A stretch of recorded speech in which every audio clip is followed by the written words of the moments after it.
Hello everyone! Oh, we're having an oddly creative day today. It's gonna be great. TV, thank you so much for 29 months. 29 months, I can't even count that high. 1, 2, skip as few, 99, 100. That's as high as I can go. Thank you, TV. It's a crazy number. Crazy numbers. What's going on here? Yes, hello folks, welcome to this stream. I am Melanie, and today we're going to be doing something a bit different. Is going to be the plan. We're going to be playing around in RPGMaker XP because it's currently free. And I would dearly like it if people were able to actually, use it, make games, because while this is nearly 20 years old, it's surprisingly robust in what you're able to do with it. I mean, like, it's programming. You can do anything with it. Technically, it runs on Ruby scripts, so I'm fairly sure it's technically Turing complete, but then of course it would be. Anyway, it doesn't matter.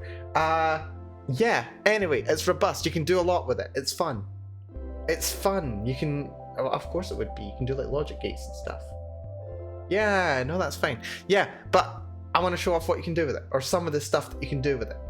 Like, I want to think of things that you could do that people might not think that you could have done, or like things that people think, oh, this has to be in a proper game engine to do this or something. No, I think you can still do stuff like that. That's kind of my thought.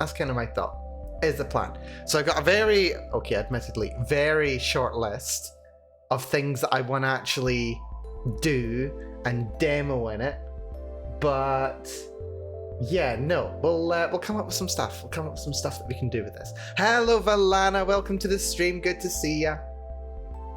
But yeah, hopefully you're doing good there, TV. Hopefully you're doing good, Valana. Hopefully everyone's doing very well today. I have been still working a bit on my server. I've still been working on my server PC. Did I make any changes this morning? I made like a couple of very minor changes to some of the settings. I did manage yesterday for a very brief second to get Minecraft working properly, but then I realized there was an error somewhere and I had to change it because otherwise my OCD would have just killed me. So yeah, we are... Yeah, we're making some progress. I also did some looking into what other kind of things I might want to do with the server. Some other games that I might want to host or play around with or invite people to enjoy. And yeah, I've decided that there have to be some upgrades to the server PC, because the server PC is currently running on 8 gigabytes of RAM and a regular old hard drive. And I kind of decided, okay, it needs an upgrade. It needs twice as much RAM, so I had to get myself 2 8 gigabyte RAM sticks of DDR3 memory because it runs on DDR3. It's an older laptop, or desktop rather. And got a very, very cheap SSD as well. So now it'll be able to run a lot faster and it has a lot more capacity to handle tasks, which is going to be very nice. Processor should hold up. It should hold up. But if necessary, I will spring for a slightly more powerful processor. But I don't think it would cost even that much. Like, it's weird actually. The upgrades that I paid for as well, the extra memory and the extra the SSD, they on their own cost only slightly more than the PC itself. So like, very worthy upgrade, I think. Very worthy upgrade. Considering the processor itself is basically costs about as much as the whole PC that I purchased, I don't think it's too bad of a deal. So yeah, I'm quite happy with that. I'm quite happy with it. So I've got those due to arrive tomorrow, and they should be relatively quick to install as well, because I just need to, well, I should just need to move the server software and operating. Oh, that's actually a trick there, because I'm gonna have to move the operating software over. Minecraft's not gonna be a problem. Other things I want to work with aren't gonna be a problem. One of the things might be a little bit of a problem. That might take a little bit more effort to get installed properly. So that's going to be fun. That's going to be interesting. Fortunately, I've already set up the DNS to what I think should be correct for what I need to make it run with the domain that I'm using, or that I'm going to be using. So at the very least, I won't be waiting around for that. It should just be plug and play as soon as it is actually updated on the whole internet. That would be great. But yes, very fun stuff. Very fun stuff. That's been very fun. I've been enjoying working on that. I love having this as like a little project. Like, I've spent so much time working on it. It's been really fun and satisfying. I've also been bashing my head into a brick wall like most of this week. But it has been very fun. I've really enjoyed it. But yeah, RPGMaker is a very interesting piece of software. I've got a couple of ideas as to things that I might try to program today, but I'm actually opening this up to suggestions as well. If you've got any suggestions for a game mechanic I should try and implement in RPGMaker XP, let me know, and I'll see if I can make it work. I think that's going to be a fun little challenge for today. I've got a couple in mind. I've got a couple of little things in mind. Number one is kind of like to kind of warm myself up a little bit. Like we're gonna do a little bit of demo. We're gonna demo like some of the features for people who might not have used it before, might be tempted to. So we're gonna demo some of the basic features and the things that you need to know to be able to use RPGMaker. And then I'm going to start by demoing a crafting system, because I made a crafting system on, I think it was RPGMaker VX Ace a good while ago. But this is free, and I'm pretty sure you can do the same thing. So I'm going to make a very basic crafting system, kind of like Andre of Astora in Dark Souls kind of thing. You know, you take an item to him, you've got the consumable items that you use to do the thing, it takes those things out the inventory, and then it gives you the item that you're crafting. So we're going to do like a little intro crafting system. Another idea I've got is I want to try and make like a procedural map. Very slightly. Like, I want to create a couple of like map tiles, like map rooms, kind of like very classic Legend of Zelda, where you've got like individual rooms and layouts and whatever. But then as soon as you load into the area, it kind of defines what those rooms are going to be. I would kind of like to try and do that, but it's not like my major goal or anything to get that to work. If it does, it would be absolutely great. But yeah, if you've got any suggestions for things I could demo, any game mechanics that you'd like to see, then I can definitely look at doing them. Things that are maybe more reminiscent of like modern RPGs that you may be a bit surprised to see in an old style RPG like this would be fun. But yes, anyway, little bit of a demo. This is broadly what the screen's going to look like when you load into it. Like if you get your hands on it, this is what it's going to look like pretty much. You've got a big image over here that's got like all the assets. It's got a field of green, and if we hit playtest, then it'll start up. And I'm gonna turn the volume down because it starts playing like this very kind of like JRPG classical music in the background. I'm gonna spare you from that. You get to listen to my lovely BGM. But yes, if you load into the game, behold, we've actually got a very low FPS. I think it's running at like 30 FPS or something like that. Like that is a bit jaggy, isn't it? But it is running. It is running. This is right out the bat. This is what you get. So you've got your little RPG, and it's nice and simple. It's not very complicated at all. You can walk around, up, down, left, right, and you can't move anywhere that's not already predefined on this little grid here. So like this grid's I think like 17 by 15 or something like that. So you're limited to this. But if you want to make the grid look a little bit different, you can pick up some of the assets. So we've got as the base floor here, we've just got grass. But if you want a pool of water, you can just click on the little pool of water icon. And okay, that's the fill tool, Melanie. Let's not use the fill tool. You can use pencil, and you can just pencil it in. And it's very nice because these little floor tools just automatically add the left, the right, the up and the down, and the sides. Like it makes them all look the way that they're supposed to automatically. So that's very convenient. Very convenient indeed. There are, of course, square fill tools. So you can set it to be a square of the right size you're after. There are circle and oval tools. So you can make an oval of the... I have to say, that's the strangest looking oval I've ever seen in my entire life. I'm keeping it. Can we do a similarly odd one on this side? How do we make one just as... Oh, there we go. There we go. That's... Actually, no, that one's symmetrical. I don't know how I managed to get this one so weird. But yeah, oval tool. Very useful. Very useful. And of course, there's the fill tool. You can just fill everything in. So yeah, you can fill with grass. You can... I think this is a path tool as well. So you can just have like a little path that people would be able to walk along. Maybe with the... we'll add that in shortly.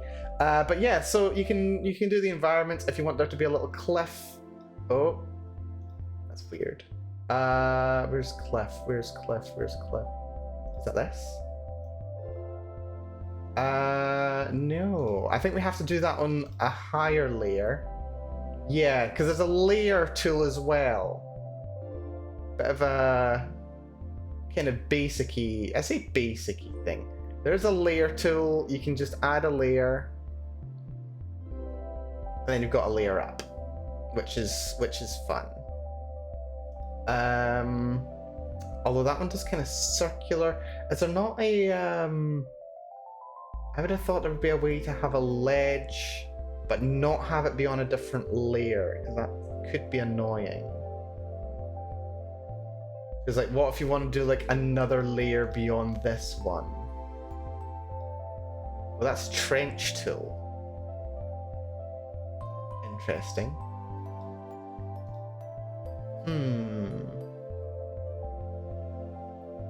Very interesting. Yeah, I assumed that it would be easier to put in a ledge, but apparently not. That's interesting. Oh, it's just like a little slope upwards. That's interesting. Very interesting. Let's get a little sense for what it looks like there. Yeah, there's a little ledge. A couple little ledges. Which is interesting. Is there another way to do ledges? I think there might be other ways to do ledges. This is designed to be grasslands rather than like really fancy stuff going on. We can also just have, you know, bottomless pit. So now we've got a bottomless pit to have a look at. Let's playtest this because, you know, why not? And let's take a little look at what we got now. So yeah, bottomless pit. Do not avoid the void. And then there's the little ledges that we're not able to walk up. That's lovely. And we've got the little path and it looks adorable. Excellent. So yeah, if we go to layer 2, we can just place a little post here. Maybe a couple little thingies about. Some tufts of flowers. Just to make the place a little prettier. Maybe a campfire right here. An old looking one. You know what, let's actually replace the bottomless pit with some water, because that's probably a bit more pleasant to see than, you know, the black void. Very nice. And let's see, trees, yes, you can just paste in whole entire trees, because of course you can. I'm actually going to do this one further layer up, just so it doesn't get in the way of anything else. Lovely. And if we just run this very quickly. There we go. And we've got a lovely little environment to walk through. Can't walk through the campfire, can't walk through the flowers either, but that's fine. Can't walk through the post. But like, it suggests, you know, this lovely little world going on here, which is very nice. Very nice indeed. No step on flower. Yes, no, don't step on the flowers. I think there's some flowers that you might be able to step through. Let's see, we've got little clusters of boulders. They might be able to be walked on. Or like dirt and debris. I wonder if you can walk over them. There's also some thicker grass. You can do entire big patches of grass. Let's do that up on here. Although it removes that, that's fine. That's completely fine. Although with these, it looks like it doesn't automatically update the verges, which is a little annoying. We've got outer corner here, inner corner right here, and then we can go down. That should be an outer corner and then down as well. Lovely. Just make sure that that is indeed, yes, the right corner. Good, good, good. So yeah, this is how you would, this is basically just how you would interact with the map itself. Do you want a little jetty? You can make a little jetty. You can make some rails. Let's see. Just trying to parse how this is actually looking here. Let's have...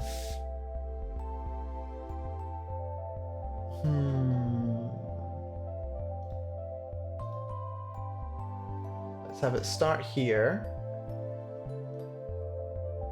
And is there not a left right? No, that's a going left right. We want the going this way. Let's have it 3 wide right here. Lovely. Very nice indeed. And there's no like cap piece either, so that's fine. That's cool. Right, let's check out our little environment now. Surely it's very lovely. There we go. So yeah, we've got a little bridge we can walk on. We've got, yeah, we can step through these. Can we step through these? Yes, we can stand over the debris. That's lovely. Very nice.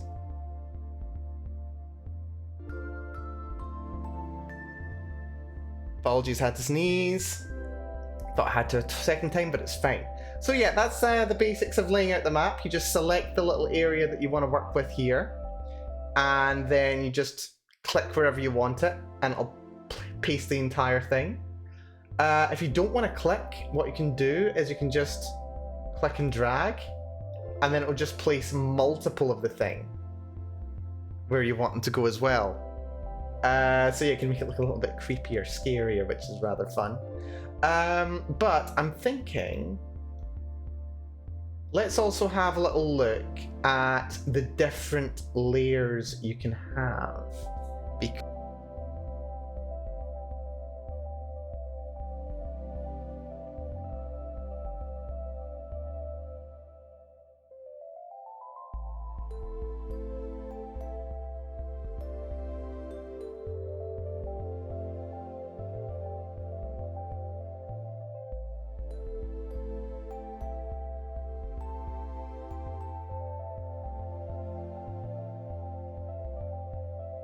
I'm muted. I forgot to unmute. Apologies, I had to sneeze. I thought I'd unmuted again. No. What was I saying? Yes. So, thank you, TV. So, yeah. So you're not limited to just the one tile set. This is the grasslands tile set. But you can either import your own, or you can keep using more of the tile sets that come with RPGMaker. Go to Map Properties, just right-click on the project map here. And then you can change the grasslands, you can change what the name of the map is, and you can change its width and height. So if you want, you can make it 100 by 100 if that's what you want to do. You can even specify which BGM the area should use.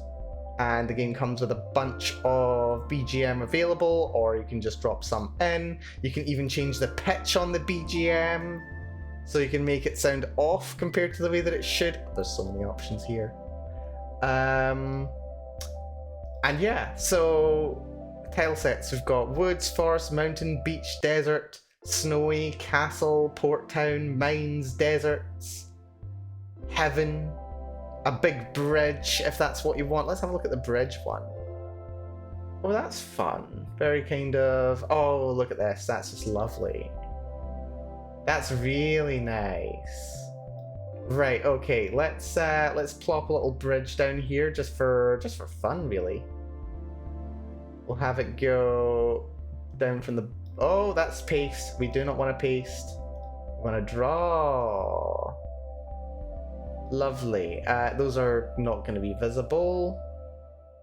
They are annoying when they show up, but it's fine. So now we'll go one layer above. We'll place the little banister, which is nice. I think we'll probably do more this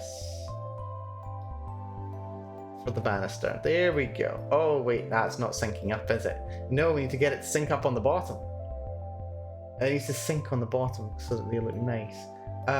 So we want this piece to go specifically over those. We want these to go everywhere else. Hello there, Sets. Welcome to the stream. Hopefully you're doing good. You speak Spanish? And yes, indeed, this game is free in Steam right now. Everyone should pick it up.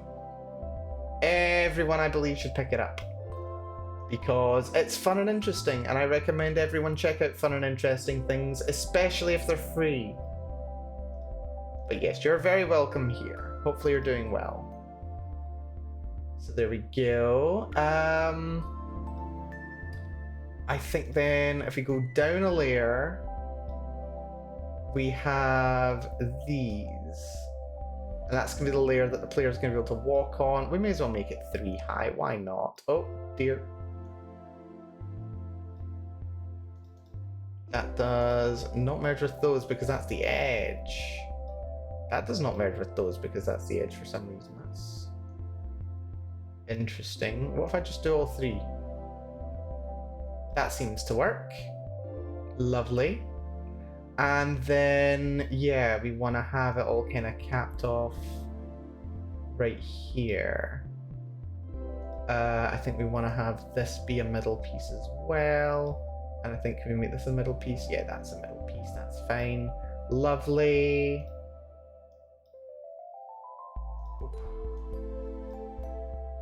And there we go. Now we should have like a nice little bridge to walk on. We'll have the player start location move over to here, because you can just right click and change where the player starts. And there we have us on a bridge, which is lovely. And yeah, we can see the back. Oh, I'm walking into the void, apparently. How did this happen? How did we start walking into the void? I'm not sure. I don't know what just happened. We're walking into the void now.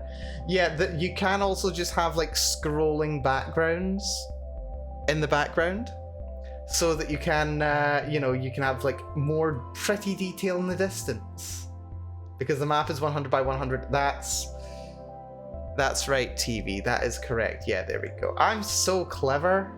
I'm so clever. Man, I love being smart. It's great. Oh dear. Right, it's fine. It's Jesus walking in the sky, seems like it. Dear. Anyway, gives you an idea of some of the options that are available there. Let's see. So yeah, bunch of different maps. Bunch of different maps available. Let's see. Now, on to some more of the tools that are here. So you've got the layers, you've got the drawing tools. You can set the scale as well, so you can zoom out, so you can actually see what's going on in a bit more detail. So if I go here, right click, oh no, somewhere. Right, it's fine. Delete. We go to fill tool, grass. It's all grass now. So then we can start making like some big adjustments rather than working in very small intricate detail. We can do some like big adjustments instead. So let's say we've got like one. Let's say we want to have a series of walkways. So, oh, let's not use the fill tool, Mel. That's terrible. So we can start up here. And then we could just like make a massive big maze here if that's what we wanted to do. Actually, hold on. If we just use the fill tool. There we go. There we go. What could possibly go wrong? And then if we just make some gaps between these, if we go back.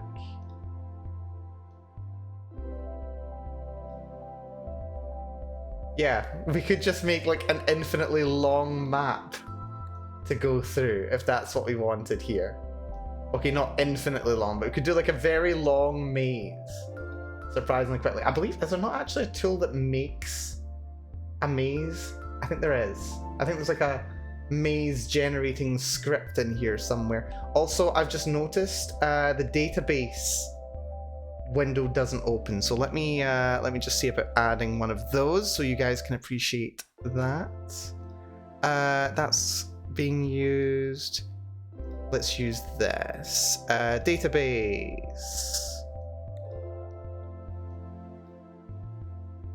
Database? Is this that's project? That's database. There we go. Is that not working? Let's see. Let's see. If I go to game and no tools and database, it doesn't seem to want to open. That's odd. I think it's maybe just RPGMaker being RPGMaker. You doing alright, RPGMaker? I don't think RPGMaker is feeling very well right now. I don't want to display capture. I mean, I would rather not display capture. Why is this not working? Is it because it's on the wrong layer? No. Title must match.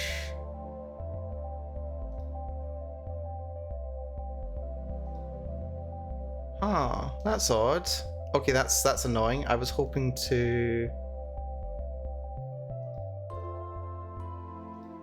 Oh, there we go. There we go. I found a way to make it work. Lovely. Fantastic. Okay. Right, now we can actually see the background properly. Or not the background. We can see the database window. So, this window is where all the magic happens. Basically. Okay, well, not all the magic, but a significant portion of the magic happens inside the database. This is where you get to define and also, like, import all of the details that you need. This is where a lot of that happens. I believe there's an option to import tileset graphics and auto tile graphics. Oh, auto tile graphics, that's nice. That's how you do that. That's fun. But yes, so if we're staying on the tile sets, you can see here wherever there's like a circle. I'm not sure how well you can see this. Can I make this a bit bigger? I think I can make this a bit bigger. Yeah. So all of these little entries here, where there is a circle.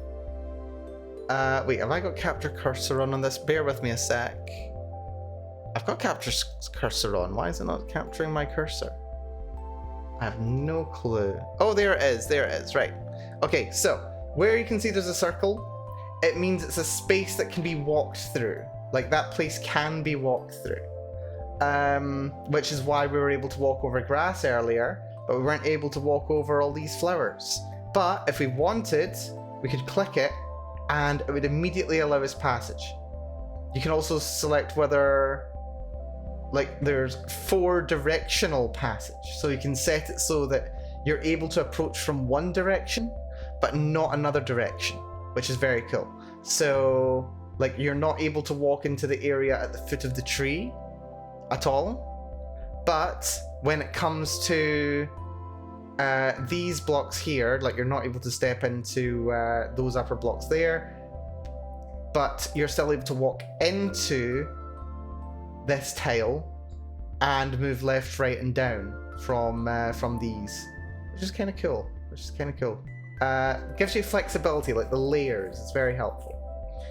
So yeah, that is primarily what's going on with tile sets. Primarily. Let's have another little look at the map. Let's go back to the grasslands. Let's make it 17 by 15 again. Enter between 20 and 50. Okay, whatever. 25 and 20, I suppose. There we go. Also, what's just changed? Oh, right. It's because we're now doing this rather than the last thing, so now it just looks really weird. I do love changing between tile sets, just like all of a sudden. Because why not? Right, okay. So we've got the grass again. But there's another tab right next to here. So this is the bottom layer. This is... Hold on. We need to remove all of this. So on the ground layer, we want to do fill grass. So we've got grass on the ground layer. We've got layer 2, which is where we can put things on top of the grass or the water or whatever. And then we've got a layer above that, which lets us have like multiple trees placed next to each other. So for example, if we wanted to have like a border of trees at the top of the screen, we would maybe have 2 like, okay, not like that. Seriously, I was testing all this before I came onto stream today, and I was still making this error, because of course I was. But then yeah, if we want to have some trees kind of like overlaid with these, we can just go back, we can go to layer 3, and then we can place them so that there's trees over the top of the other trees, which is kind of cool. Like doing that. Actually, it would be better if we place them like here, just so that no one's able to like get lost walking behind the trees where they shouldn't be able to. But yeah, so you can do that. And then similarly, you can have these on a lower level. Probably around, where would that be? Just every 2, I think? No, let's go for every like 3. So just leave a gap between them. And same again on this side.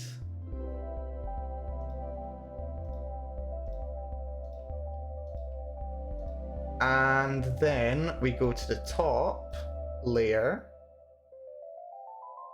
We've only to adjust how they merge together, but that's fine. So we just plop that there, there, there, there. Place this here, here, here, here. Oh, that's not the right spot. That's also not the right spot. Here and here. Ah, I just realized I could have like done it as a strip, because they're just going to overlay on top of each other. So that's completely fine. And then we just need to sort out these corners. So we need to make sure that the tree that's supposed to be there appears on the right layer. So we want... You should be here. That's fine. But you're invisible anyway, so nobody really minds. You can be on that layer because you're visible. That's also on that layer, but that's completely fine. We place the one above that because that's fine. Then we go to the next layer up. We place that there. And as long as that's there, that should be okay. When we go to the very top. Yep, that looks all nice and neat. That's all kind of fitted in together. Just have to do the same on the other side. So, just like the other side, we go... That even doesn't need to be there, that's fine, but whatever. Place that there. And then we just need to make sure that this... that's not correct. That's there, and then this needs to be on the lower layer, so that goes there. And... I think that was there. Is that right? That looks right, we're just missing the stump, which should be on this layer. Lovely, so that's all fitted together rather nicely, actually.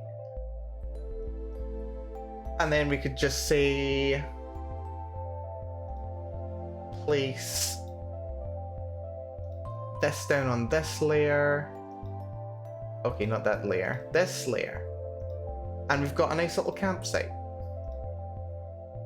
Which is rather cute, actually. Little clusters of flowers. Some individual lockets of grass. And a little path. Lovely. There we go. Fantastic. But more stuff we can do as well. Because we're not just placing all these down. We need to place down events. There can be things wandering around in this world that we need to actually put there. For one, I kind of think we should ignite this little campsite. So if we just click here, right click, new event. We go to graphic. Let's see if we can actually find a graphic that we want to use. I would like a fire graphic, ideally. We've got Dead people, lorry, bulletin, light. There we go.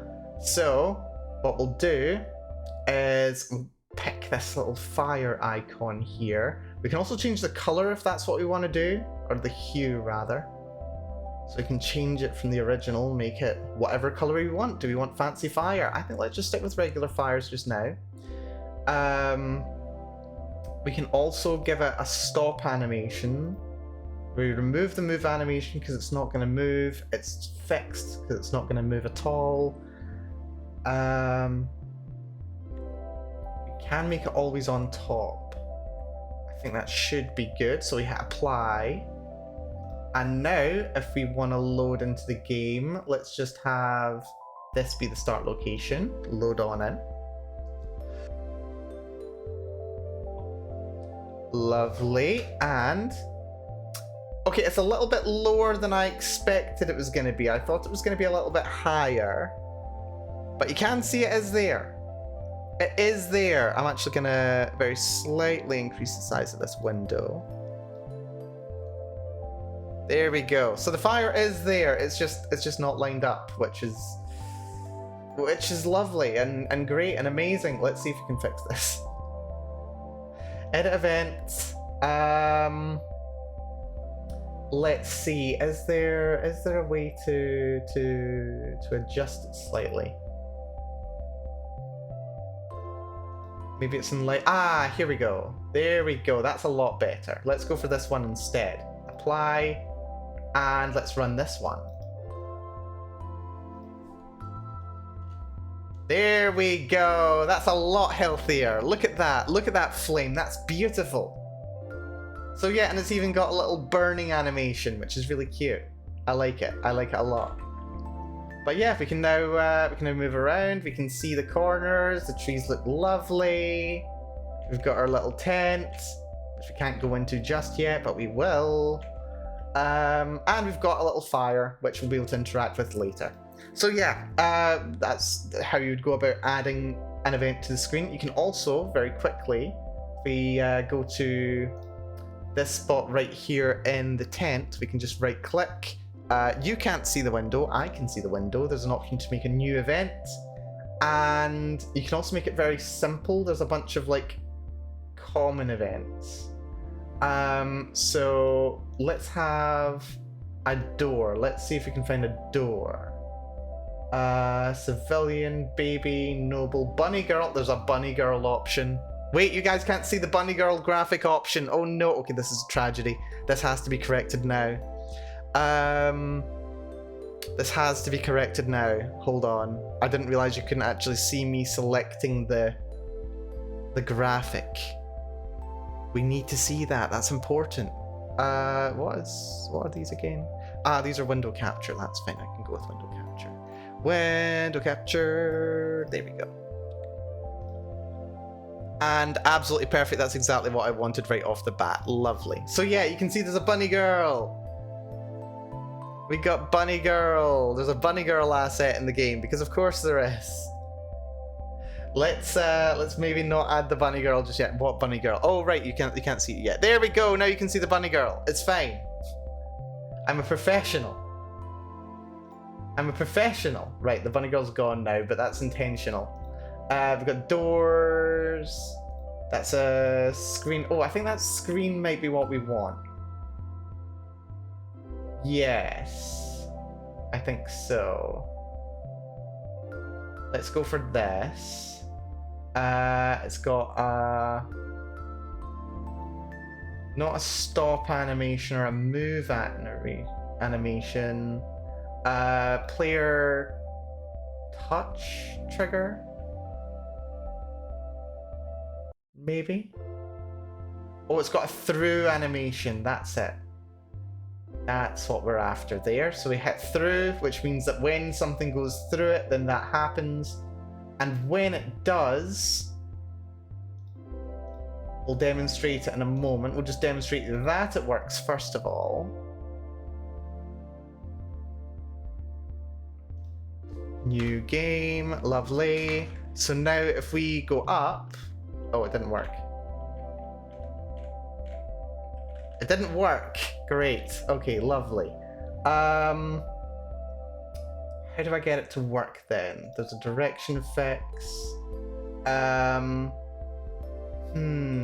was player touch. Auto run? Oh no, that's trigger for the event. Isn't it? Maybe it just needs to be through.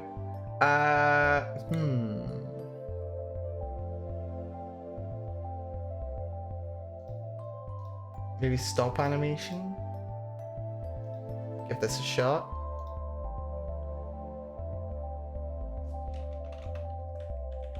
Nope, still unhappy. Right, that's fine. This is fine. I'm a professional.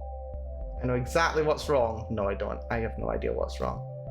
I mean, I say wrong. It's just not opening. Maybe if I just delete new event. There's like a common event, isn't there?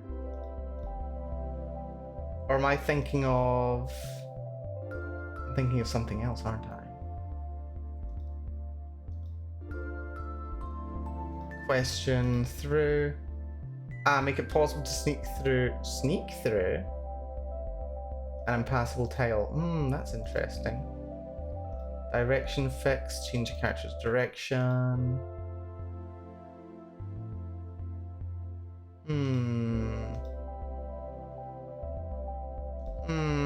These tooltips are not very helpful. Not helpful at all. Right, it's fine. Where's door? I mean, I suppose we don't need it. I mean, kind of. Like, it'd be nice to have it, but we don't need it. per se. Is there like an animation play option here? Sorry, I just realized there's another window that you're gonna need to see. This is event commands, properties, find window of same type, that's fine. Right, is there one that lets us... Is there one that lets us, like, run the animation? That'd be nice. If there's a run animation button. Screen shake, execute transition, change tone, scroll map. Transfer players, what we are going to want to do.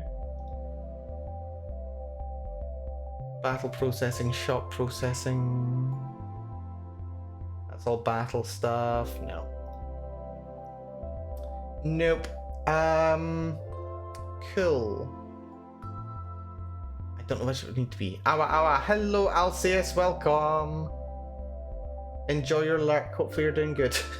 Excuse me. I've got a very tickly cough still here. It's very fun, let me tell you. New event page. What does that do? Oh, it just gives me the same thing. That's fun. It's very fun. Right. Door. There we go. Door. And apply. Okay. Maybe if I just like don't change anything, it'll work fine. That's probably not gonna work, is it? Oh, fun. Now we can't go through it. That's interesting. Okay, that's good. That's good. So if you go back into here, then... How do we get the animation to play? Custom? No, that's movement. Then... Stop animation. Turns on the stepping, etc. animation when an event is stopped.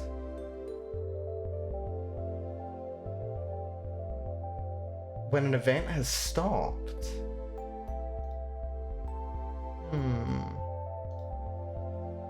Let's just try that. I'm curious now. I've become curious about it. And also, wait, hold on. Why is it not showing that? Oh god. It prioritized the other button. Hold on.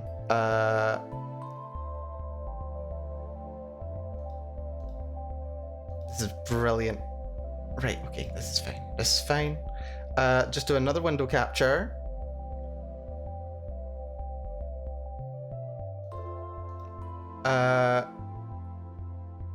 This one can be... Yeah, this one here can be exclusively for the game. There we go.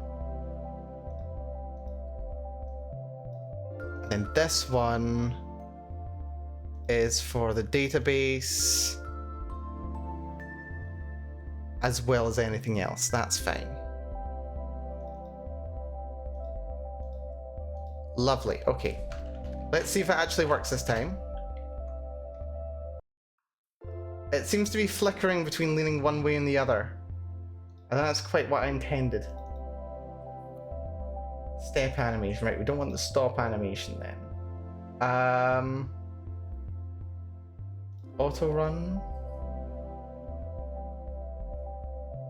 Self switch. No. Variable. Right, okay, it's fine.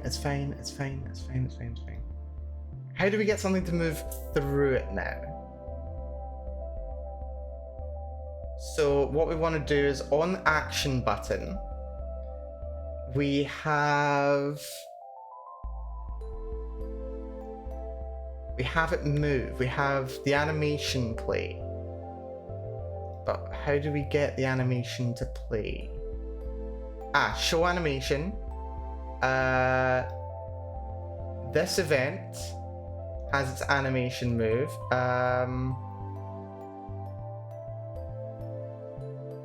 Not those animations, however. Oh god, you can't see that. Oh, that's helpful. That's very helpful, isn't it? Filters.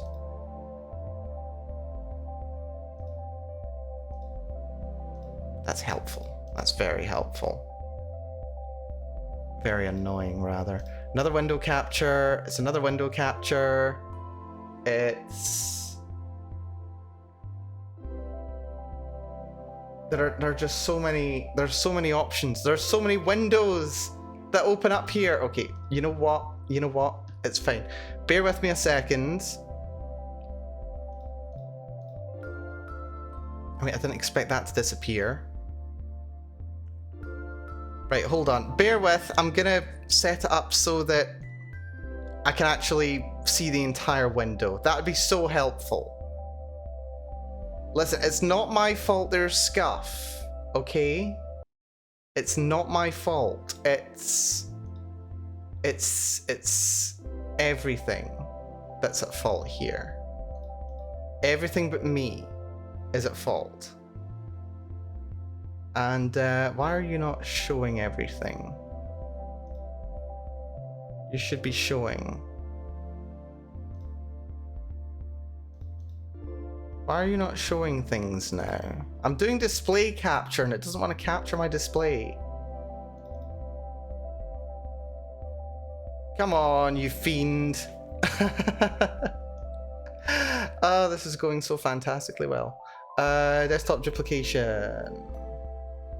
Will that help?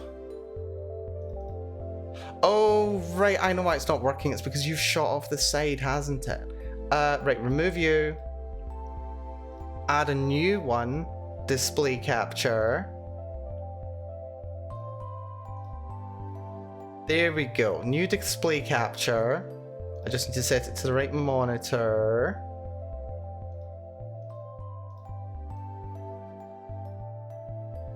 And I wish I could only set it to be part of the monitor because it was keeping that black space in the screen for a reason.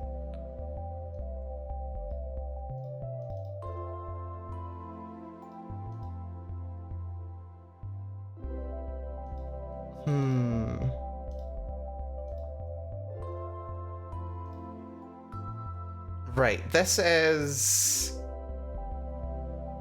begging for there to be problems. This is legitimately begging for there to be problems. But it's fine, we're gonna roll with it, okay? It's fine, I just have to not tab off of this image. It's fine. It's fine, it's fine, it's fine, it's not fine at all. Oh dear. Okay, thank you for being with me, folks. Right. I just have to not show my desktop. It's fine. Right. Okay, so now we can actually see all the windows when I open them up. Although it's a bit hard to see chat now. Apologies for that. So yeah, we've got this. I got the action button. I want to add a command. So now I want to do a thing. I want to show animation.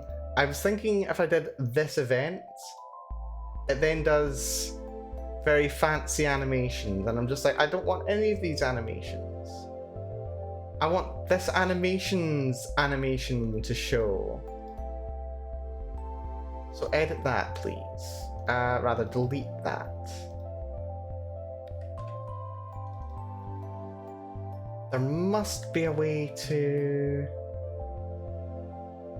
play the animation just for this event.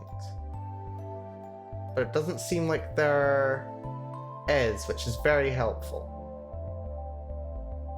How do you get a door to work? How do doors work in this? How do doors work? What is a door? What is a door? At the end of the day, what is a door? I don't know. I don't know. I don't know.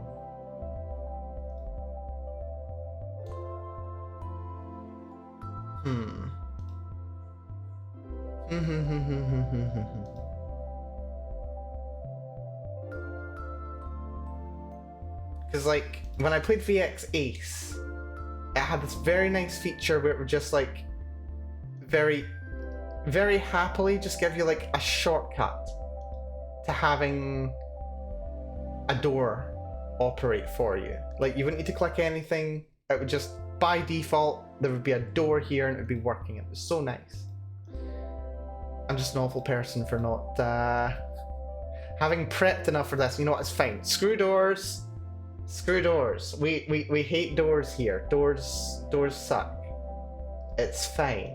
All we have to do is say through, and then when something lands on it, when the player touches this, then we'll have them transfer the player to a new map. Unfortunately, we have to set up that second map first. So let's change this one to be the field, which is just a grassland, and that's fine. We'll add a new map, which will have be tent. It'll also be 20 by 15. There must be a kind of like something interior that I could use for this. Maybe Castletown Inn? We'll have a look. That is probably not what I'm after. New map. Oh, not new map. Yeah, it takes a little bit to kind of loop around and find a tile set that has the assets that you want. Forest Town Inn? That's quite cute. I like the pink walls there, that's really cute.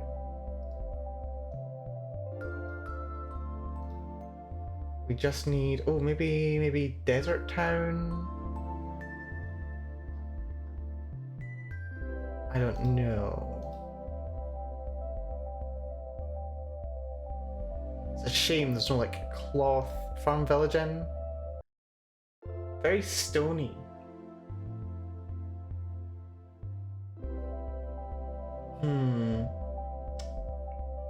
You know what? Why not? Let's just do something silly. I say silly. Just have it like we're going to Forest Town Interior. Why not? This is going to be the fanciest interior to one of these things that you've ever seen. Right. So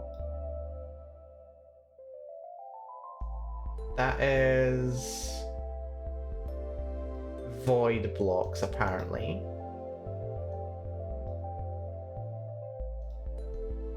So if we have that around the outside, except for that, that sounds good. Right, then the interior.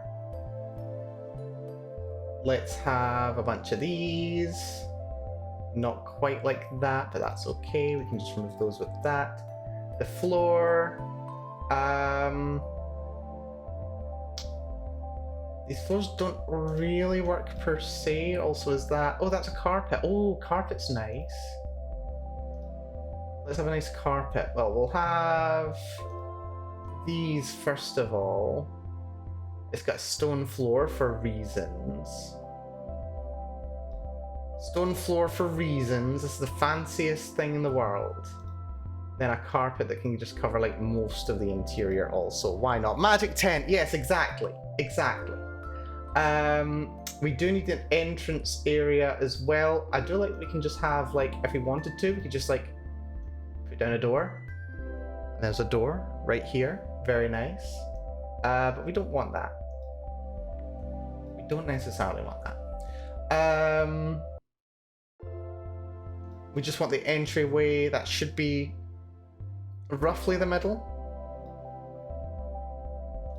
So if I just place that there, suddenly there's an entranceway, which is nice. So we go back over here, we go to here, we double click this, and wait, actually, hold on. We should make note of what these coordinates are.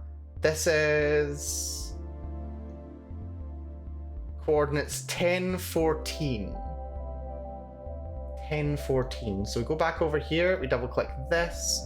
When player touches it, as in when player steps inside it, transfer player to tent. Oh, we can just click on it here as well. 1014. Lovely. So I'll go to 1014, retain direction with fade. Lovely. And apply. And then we just go to the tent. We double click here. And then we click player touch. We click here, transfer player. Directly transfer them to here. Okay. Apply. Lovely. Now let's play test. Also, why is the playtest window gone so small? Oh, it's because because I'm no longer increasing the size artificially. Of course I'm not. New game. Lovely. If we go through, we transfer over into here. Lovely. That was far more difficult than it really should be. Also, I do love that this thing still has its idle animation ongoing. That's terrible. Nucleos, welcome to the stream. Good to see ya. Welcome back. We are having some fun times today. Well, I mean, I say fun. I'm pulling my hair out and being surprisingly terrible at programming in a game engine that's nearly 20 years old. So, you know, it's about as well as it could be going, all things considered. Nah, it's all going good. Hopefully you're doing good yourself. But yes, we've just started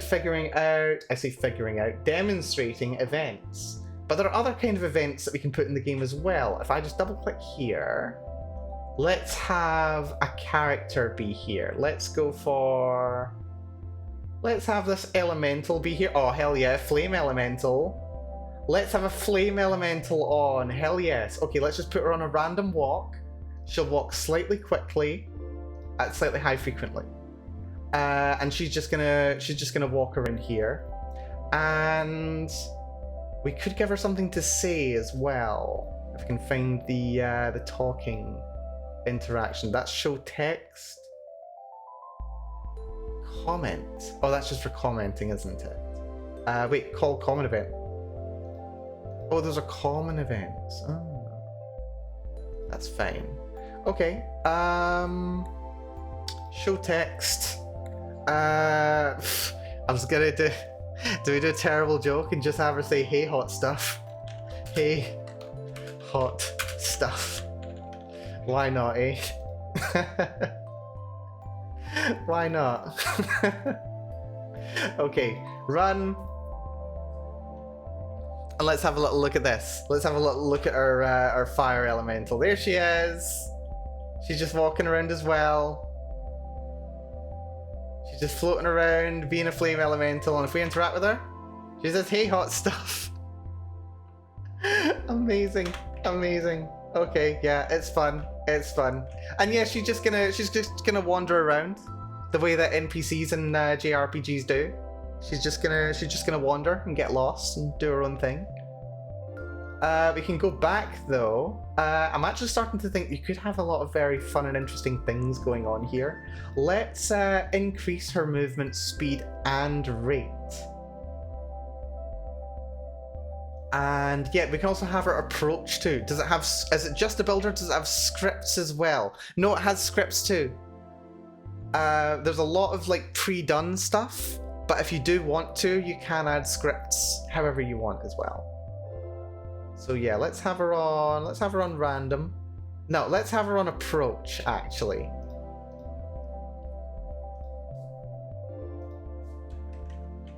And soon we're gonna have to run. So new game. Yep, and she's very energetically following us. She's very energetic. In what language? This uses Ruby. The language of Ruby, which is relatively user-friendly. Look at how energetic she is. It's like an energetic child going crazy. But you know what? Appropriate. Somewhat appropriate. Although I wonder if she could she Ian us? I think she might Ian. Okay, no. She moves far enough away that she can't Ian us. And when I say Ian us, I mean like get us caught in a corner so that I can't actually get out. Like, given long enough, she will walk away from me because she's still on random movement, but she will tend towards me. So she won't actually get me stuck in a corner. That's great. Okay, she can't do me an Ian, which is lovely. Right, that's fun. That's actually really good. Turn off that stop animation there. Right, okay, so that way we can actually have an NPC wandering around and just doing their thing also, which is really fun. Let's have a look at more of what's going on behind the scenes, like the JRPG aspect of this JRPGMaker. We've got the database. We've had a little look at this already for the tiles for placing things down. But yeah, you can specify the exact actors, like your potential party members, and the way that they actually work in the game. So we've got 8 default characters that are in here just now. They've got their own character graphic, they've got their own battle graphic, and their starting equipment. We get to see all that kind of stuff later. Shows you what their initial level is and their final level is. And my favourite aspect. One of my favourite aspects when it comes to the way that this engine works. You can actually create a unique experience curve for every level. You can just say, okay, what's the basis? What does it start as? It starts at 25. Okay, cool. What's the inflation rate? And you can just set that all out. So you can create the XP curve to be able to level up your JRPG characters. Like if you want there to be like an unlimited grind, or well, I say unlimited grind, but an unlimited grind, you can have yourself an unlimited grind here. Connie, welcome to the stream. Thank you so much for the raid. Good to see you, Connie. Hopefully you're doing well. I saw you were playing some Metal Gear Rising Revengeance. I hope you were having some fun over there. I managed to drop in for a little bit as we were starting. Hello there, folks. Hello there, Pastel Coffee. Pastel Coffee, and Arabeus. Good to see you as well. Welcome, folks, for the 3rd time. Oh, good. Well, hopefully you're enjoying it. I mean, well, if you're playing it multiple times, then you must be having some fun with it. And Pastel Coffee like the drink. Okay, I got you. Well, yes, hello everyone. Welcome. If you're not familiar with me, I am Melanie Bell, Mad Scientist Extraordinaire. We are currently demoing some of the features that are available to us in the, until next Monday, completely free to download on Steam, RPGMaker XP. It's very fun, very interesting. You can do a lot with it, and I'm just kind of playing around with it and showing stuff off today. That is kind of the plan. Also going to be wanting to try a couple of like making some interesting game mechanics in the game. So if you've got any suggestions for game mechanics that I should try and implement in it, then do let me know, because I would be interested in hearing what people have to suggest. I want to do a crafting system, and I maybe want to do like a procedural map, not generator, but like a procedural map navigator. Could be very fun. Can I leave the basement? Sorry, Connie. The key is on the outside, and you can't get through the door. But yeah, we've got a bunch of characters that come default. You can set the XP curve from level 1 to 100 if that's what you want to do. Well, 1 to 99. You sadly can't do 100. 1 to 99 is not bad though. That's fun. And then there's also individual parameters for the character's stats as well. Individual parameters for the stats. It's rather cool. So you can, and Connie heading off, no worries, you take it easy, you rest well, have yourself a good rest, get yourself some food, some water, whatever you're needing, and yeah, hopefully we'll catch you again in future, not just on my stream, also on your stream. Take it easy, Connie. But yeah, you can just automatically say, okay, I want the scaling to be E scaling, and you can just go, yep, one of these scalings is going to be reasonable, and it'll go between 1 and whatever, or you can generate the curve completely by yourself. You can say what the initial level is going to be, what the latest level is going to be. Do you want it to be fast growth, middle, or slow? Let's go for fast growth, where it goes up by like 10 times. It goes up to like there, which is rather fun. Actually, let's go to A. Generate curve. Level 1 should be like that. So you see there it goes kind of logarithmic, very fast growth. Or we could go for very slow growth, and then it becomes like exponential growth. So you can have a lot of very fun different ways of laying out your character's stats. Do you want them to have to really suffer for a large number of levels before they actually get good with one of their abilities? Or do you want them to very rapidly get really strong with one of their skills? Yeah, you can also just manually define it if that's what you want to do. If you just like click and drag. If you want, their stats can be like immediately great, but then we get terrible over time. If that's the thing that you want to do, you can do it, and there'd be nothing stopping you. That'd be really interesting, actually. I'd be interested to see one work for that. But you can just, you know, quickly set them all. And yeah, so there's default stats in the game: HP, SP, which is like, you know, mana, spell power, what have you. Strength, dexterity, agility, intellect. We'll just hit cancel here. These can all be defined over here in the system tab. And that's over in this right hand section over here. You can change the words that are used for currency, for weapons, for shields, HP, SP, strength, dexterity, agility, intellect, attack. PDEF is physical defense, MDEF is magic defense.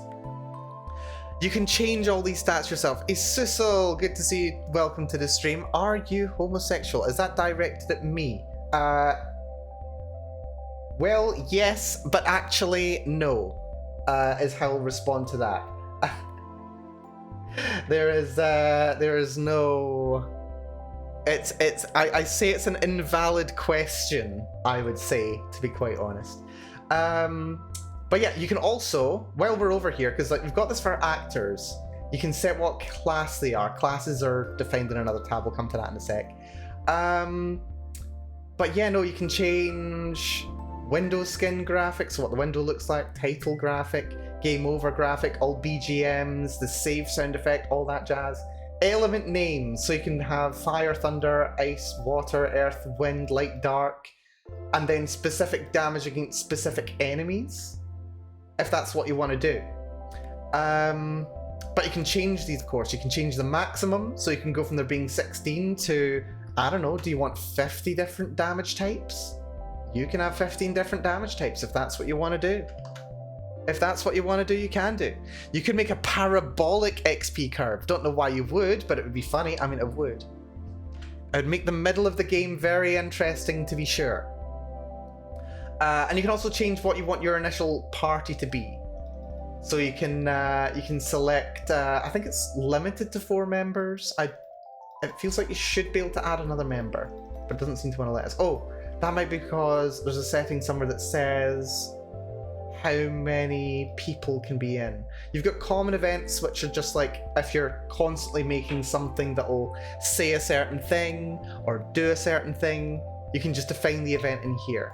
So like change gold or change armor or whatever. You can play around with that kind of thing.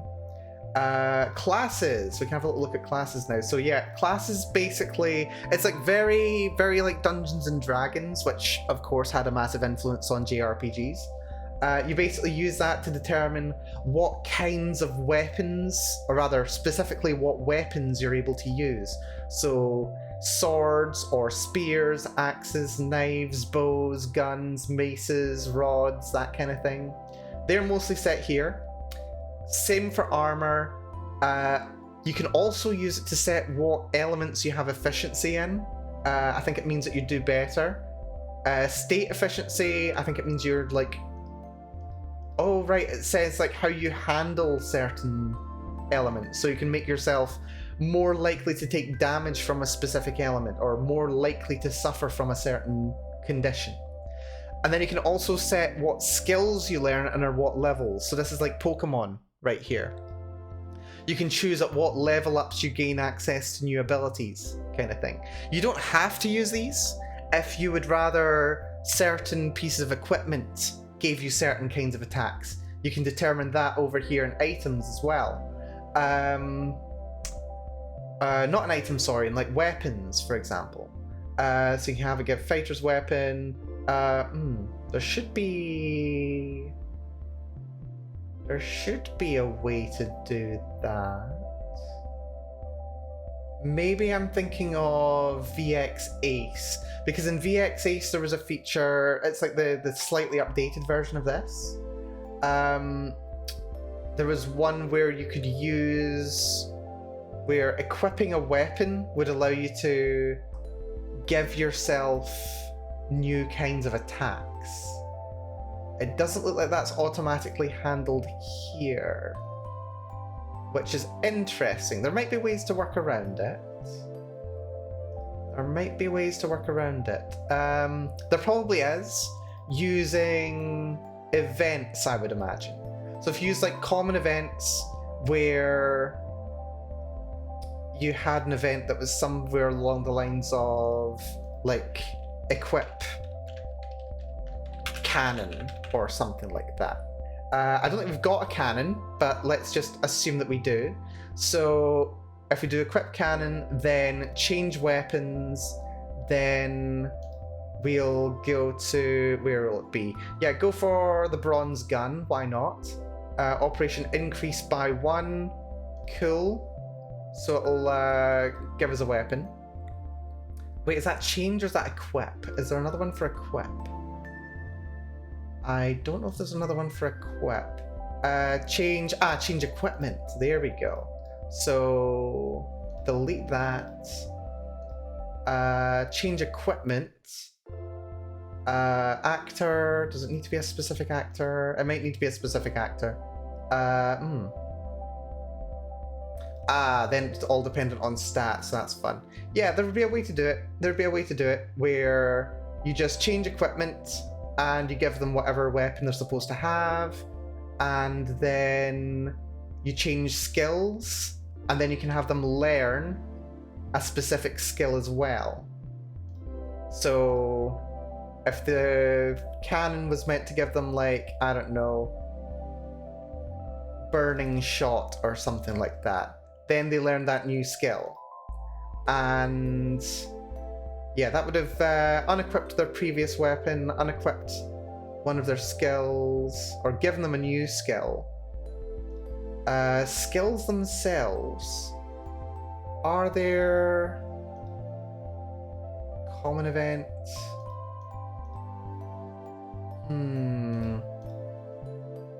So that uses that. There might be a way to go about doing it. But if there is, yeah, we'd probably end up using common events.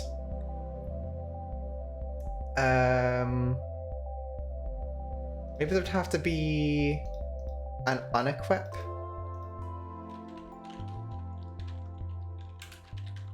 Unequipped sword. So that would be an auto run, or rather parallel.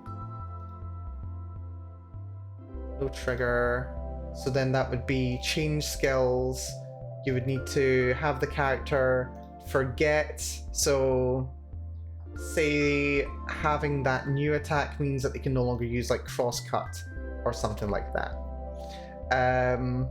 So on equipping a new, on doing a thing, like you need to have like a menu, or you would need to have like a room where they're able to like pick off their armory what weapon they want to use, and then you would have to run both of the events. You'd have to run the unequip on the weapon that they have, and then equip on the weapon that they're changing to, and that would let them change skills. But there would be a way to do that. That would be kind of interesting.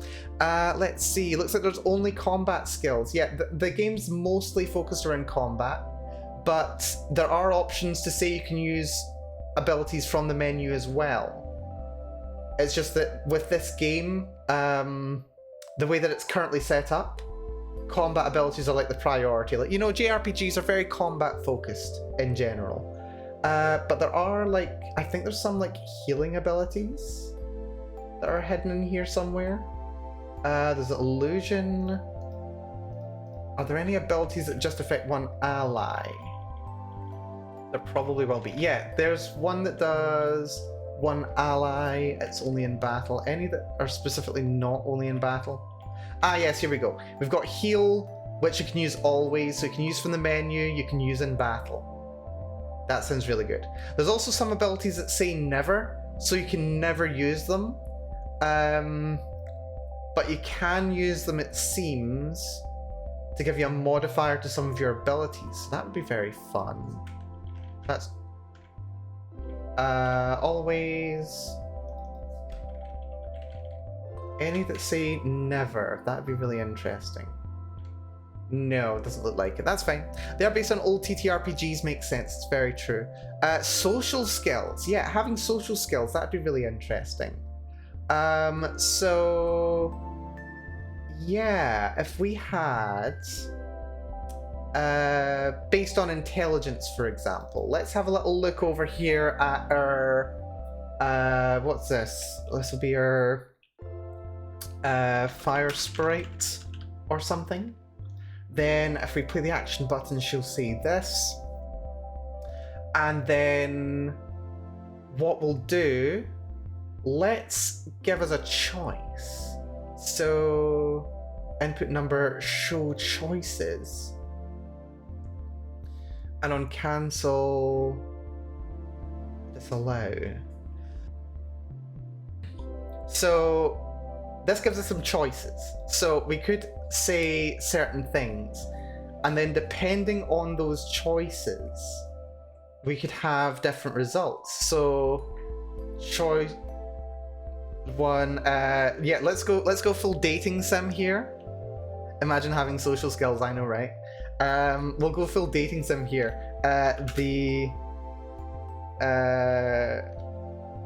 real hot one here is you.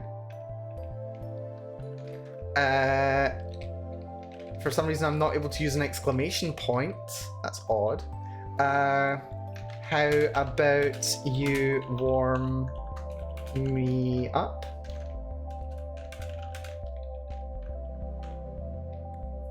Oh, it doesn't give me it doesn't let me use punctuation. Okay, it lets me use backslashes. What does it let me use? No, it's not a character limit thing. Oh no, it is a character limit. That's weird. The hot one here is you. There we go. Okay, yeah, I'm dumb. It's fine. You can warm, or rather, can you warm me up? Can you warm me up? There we go.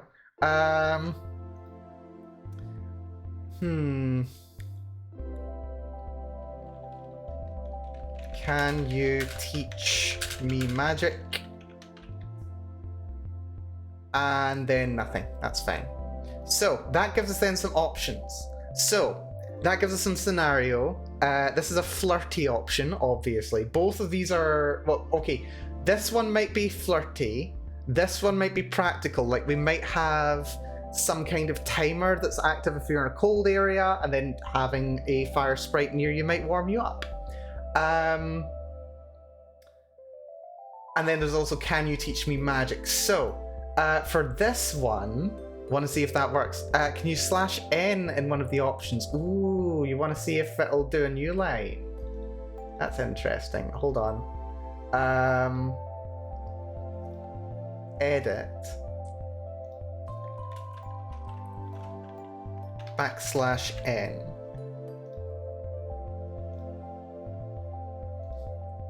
We'll see if it wants to do that. We'll just go OUTs or something like that. This is incredible writing right here.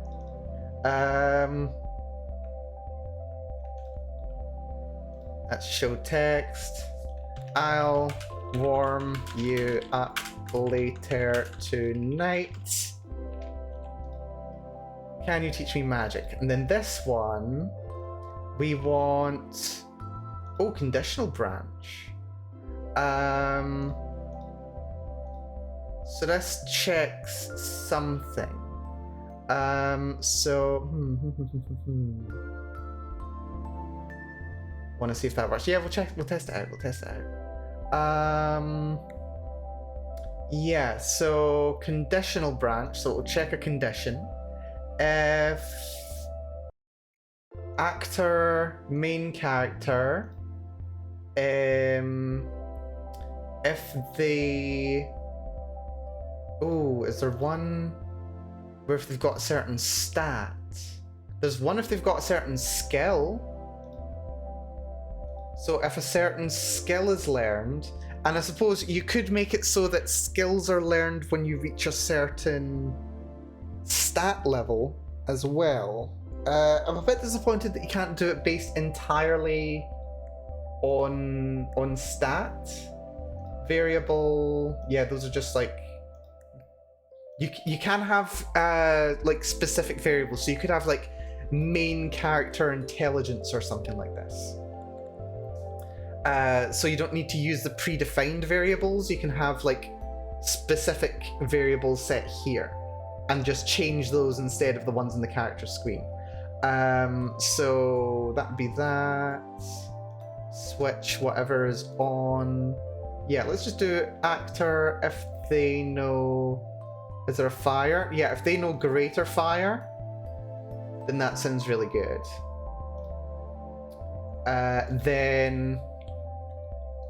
Then we input text. You have the aptitude. Not how have the aptitude. Although thou have the aptitude sounds very nice to me. Thou have the aptitude.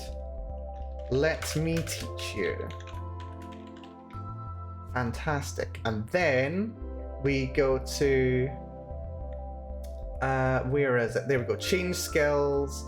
Main character will learn mass fire, which is even better. Otherwise, you don't know enough about fire magic to learn anything from me.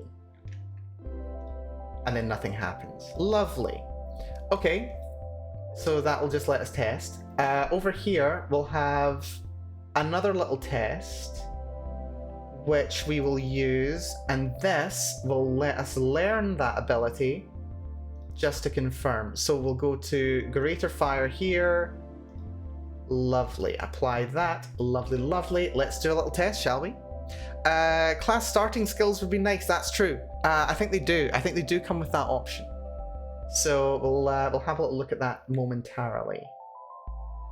So yeah, we can now... hello there, fire sprite. Hey, hot stuff. And then I can say... it doesn't do the new line. Sorry, Nucleos. I think the line is limited. The line is limited to one line and a character limit.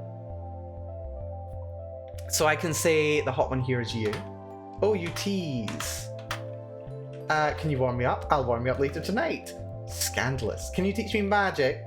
You don't know enough about fire magic to learn anything from me. So I look here. And it's not giving me the skill here. That's annoying. That's annoying indeed. Why are you not doing that? So action button, it does that.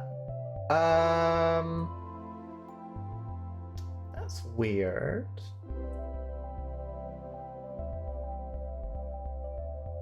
Oh wait, it might have done it, but it just didn't show any stat. That should be fine then. I'll just say show text. Move that away. Yeah. Learned greater fire. Lovely. That'll be the problem. Maybe Ruby uses a new line notation. I just don't think it'll allow the processing of new lines in there. Right, so now if I talk to this, learned greater fire. If I now talk to the sprite, can you teach me magic? Now have the aptitude, let me teach you. And now I should have the skill. Yeah, I've got greater fire and mass fire. Lovely. And I've also got crosscut. Lovely, lovely, lovely, lovely, lovely, lovely. Right, okay, so that's really cool. You can play around with that, you can have a lot of fun with it. That sounds really good actually. I like that. Yes, so that's really interesting. Yes, yes, yes, yes, yes. There would just need to be variables attached for the equipping of certain skills, and if those variables are such a way, then you've got access to certain skills. That sounds fun. Okay. So, something that I did want to play around with was the idea of a crafting system. So, do we actually have an inventory system in this game? I think we do. We've got money. We've got a money system, but we might need to kind of come up with an inventory. We've got items. No, we've got items. There's fruit, there's cards, there's keys, sharp stone to up attack, only used in battle, barrier stone. Seed of life can only be used from the menu. Ooh, these are kind of fun. Lithograph. Event item, it says. But yeah, let's increase by 1. We'll just have iron or something. That can be iron. Do we have any icons that we could use for it? Accessories, items, anything that I could maybe use. Suppose I could use the empty pouch as a suggestion. Oh, that could be good. There are a bunch of nice looking little things here. Oh, it's very magical though. Yeah, it doesn't look like we've got enough graphics to quite be useful for all purposes. Not all purposes anyway. I suppose we could just have like crafting items just be the little bag icon. Yeah, let's just go for little bag icon. Pixel art time, I guess. Oh, don't get me started, TV. Don't get me started. Right, okay. Raw iron crafting resource. Lovely. Scope is none. It's never usable. Has no options, has no nothing. Is consumable, yes, but it doesn't do anything. It's just its own thing. So that's fine. Now that we've got that iron there, I think what we can do is we can place a new thing. Let's create like a barrel or something. A little barrel or something will do. So we've got civilians, babies, nobles, maids. Yeah, we've got a maid option and a butler option as well. For those who like maids and butlers. We've got bunny girls too. We do like the bunny girl. We've got animals that should not be taken as encouraged to be conscious of those in the same way. Chests, there we go, we've got chests. But no barrels. We've got rocks. Those are very round rocks, I have to say. Lorry. Ooh, and bulletin boards. Oh, that's adorable. Those are adorable. Downed characters. Support. I think that box looks perfect to me. Absolutely perfect. I like me a big chest. Okay, we'll do the chest for TV then. Where's the big chest? Where's the big chest? The biggest chest. They're all about the same size. We'll go for this one. I wonder if we get the animation to play. I really wish we could get the animation to play. That would be nice. Maybe if we do self-switch. I have no clue. I'll look up how to get the animations to play at a later date, I think. But it's fine.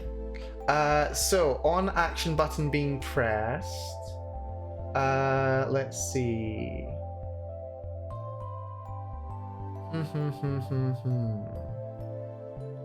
Then we want to change items. We want iron. We want to increase it by 5. there would be a way to set a variable so that we could only have it happened once. Or rather, no, we can do this once. This is fine. So we've got change items, iron 5, yes. But what we can do, conditional branch, we do self switch A is off. Or rather, self switch A is on. Then it'll do... Oh, crud. Can I cut? I can cut, lovely. And I can paste. Good, good, good. So change items iron on. Received 5 iron. And then we go to control self switch A, we turn it off.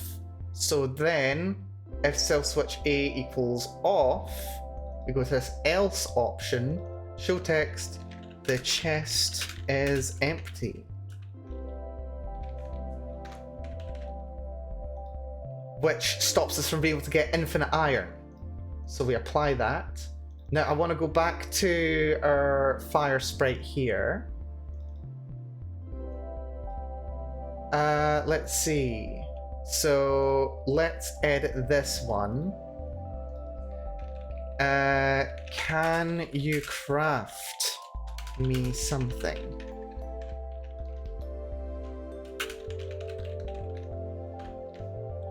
There we go. And when asking if she can craft something, we need another conditional branch. So what we need to do is we need to see if item iron is in inventory. Yes. Although I don't know if we're able to do multiple. You'd think that there would be a way to do it. It doesn't immediately ask, it just asks if there is a single one in inventory. Maybe we can do conditional branch if variable. Because that does item, it just wants to know if it's in the party. You can make it run a script instead. Which sounds like a good time to start thinking about Ruby. Which is lovely.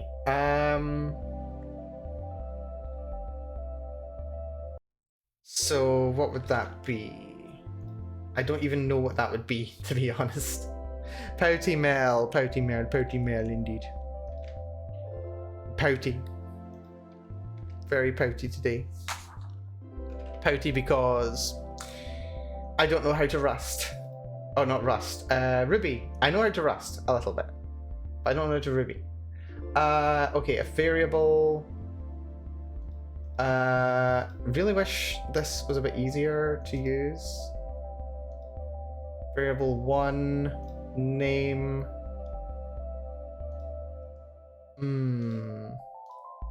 Wait a minute, there might be another idea. So control variables. So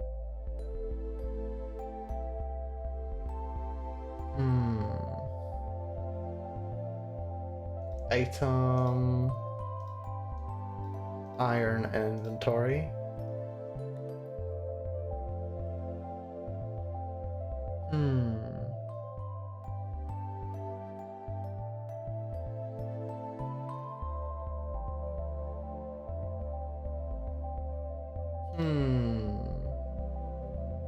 That's annoying. I mean, I suppose it doesn't have to be in the inventory per se. But it's annoying that you can increase and decrease the number by however many. But you can't do a check to see how many of the item there actually are in the inventory. It feels like there should be a way to do that. Change text options, button input processing.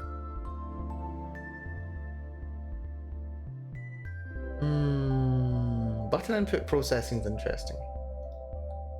Oh, you can also do loop. You can do a loop. That sounds fun. Right, okay, just delete that. How do I do this?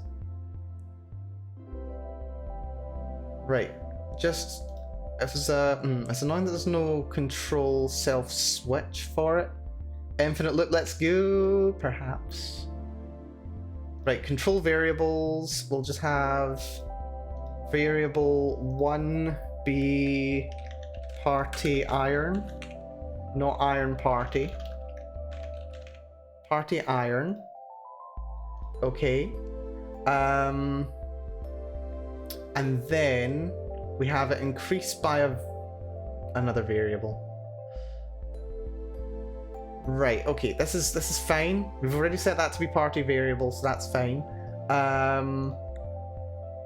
Rather than this going into the party, let's have this be control variables instead. And then we just add 5 here.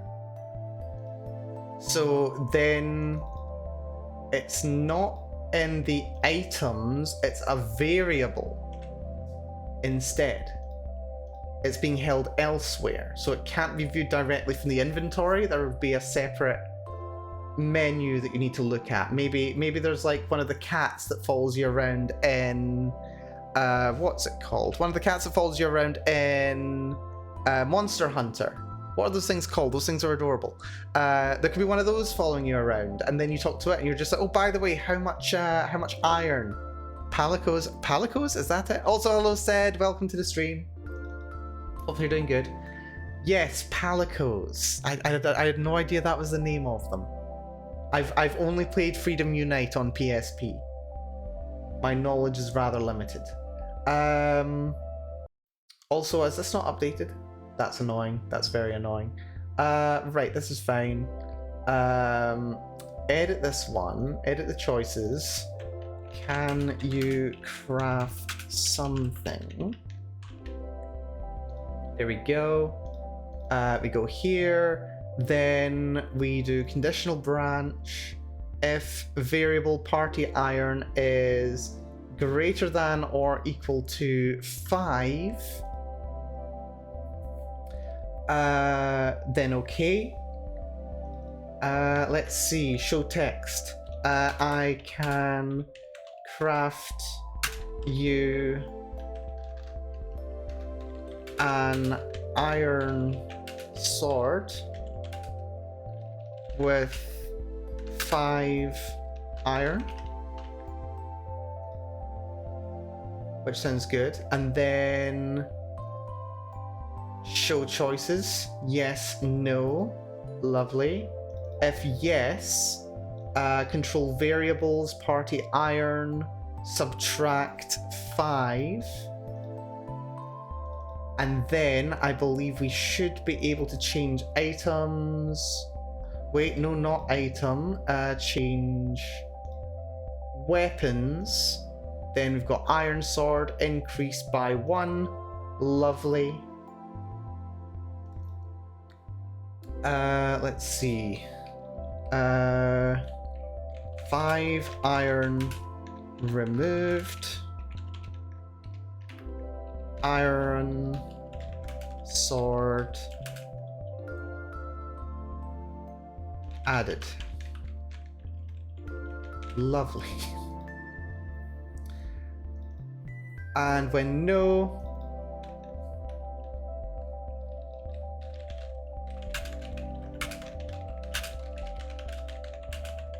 that's fine. Maybe something else, and that's fine. Else, what is that? Else, in oh yeah, this is if this runs out. So you don't have enough resources to craft anything. That sounds good. Right, let's give this a try, shall we? This is gonna go right first time. I'm a programmer, don't you know? I started with Freedom 2, but probably most of your time was in Freedom Unite. Yeah, fair. Monster Hunter's awesome. Might want to have another look sometime. I should. I had fun with it. It's just that at the time I was more used to very responsive RPGs, and it's one that's, you know, you spend a lot more time, you know, you've got to commit to your swings. I'd enjoy it a lot more now that I've been playing a lot more Dark Souls. The chest is empty. Why is the chest empty? Why is the chest empty? Hey, hot stuff. Can you craft something? You don't have enough resources. That's a shame. Right, why was the chest empty? That chest should not be empty. If self-switch A is on. Right, okay, I have to set that first. So self-switch A is on, then I switch it off. Right, that's fine. That's why that didn't work.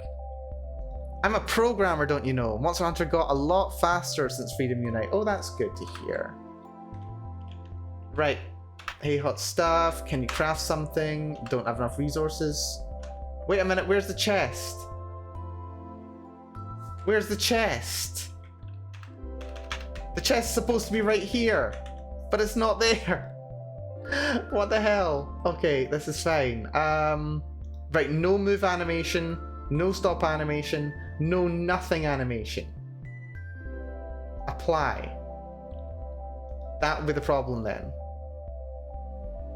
I've recently played a bit of the older games after finishing Sunbreak. Oh, fun. And yet there's still no chest. Where's the chest?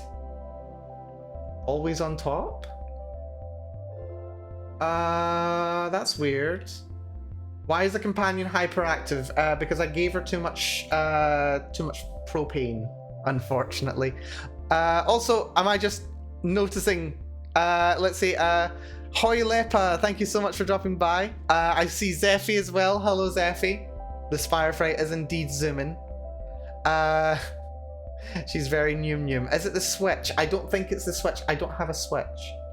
Condition self-switch A is on. A is on already. So it should just stay there.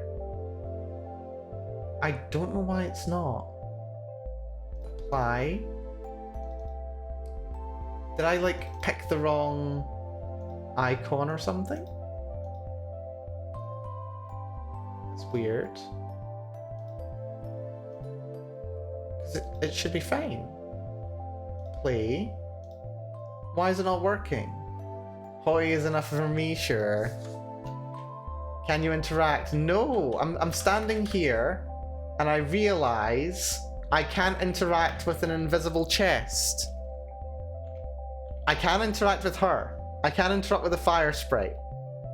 Speaking of which, let's calm her down a little bit. Let's have her down on 3 and 3. Why is the chest not working? Right. So she's still gonna move towards me, but she moves a lot slower now. Nope, can't interact.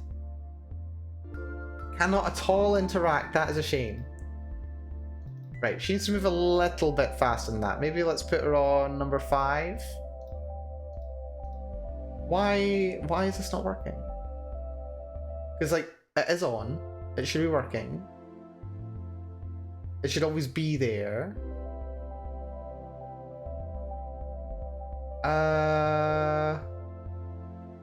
That is very odd.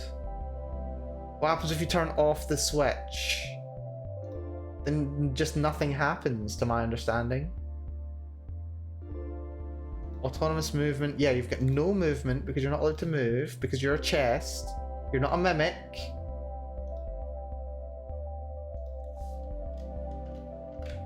Hey, that's air now. The chest is empty. I promise you the chest is not empty. There should be something inside the chest. Yeah, but now that A is not on, that's irritating.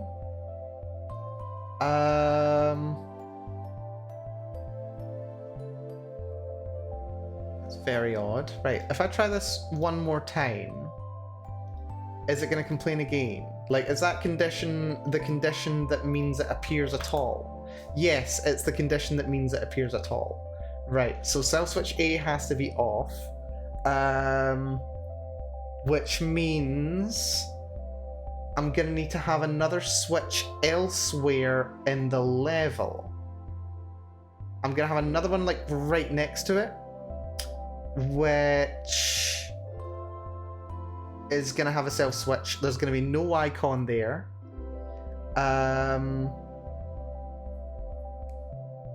Actually, is this even necessary? I don't even know. I do not even know. Well, it's got a self switch on anyway. So if I go to here, turn off that self switch. Instead of control self switch, we go to control switches. But that's global switches, not self switches. That's annoying. Right, okay, that's fine. Remove this event then. We don't need this event. So we just go over here. This feels like it could get cluttered very quickly, which is annoying. Instead of the self switch, let's go to control switches. We'll create a new switch. It can be here, iron chest,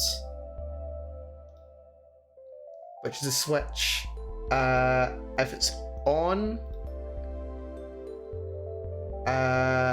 yeah, so we want iron switch to be off there. Control switches, iron chest, yeah, remove this one and remove, oh, actually, yeah, so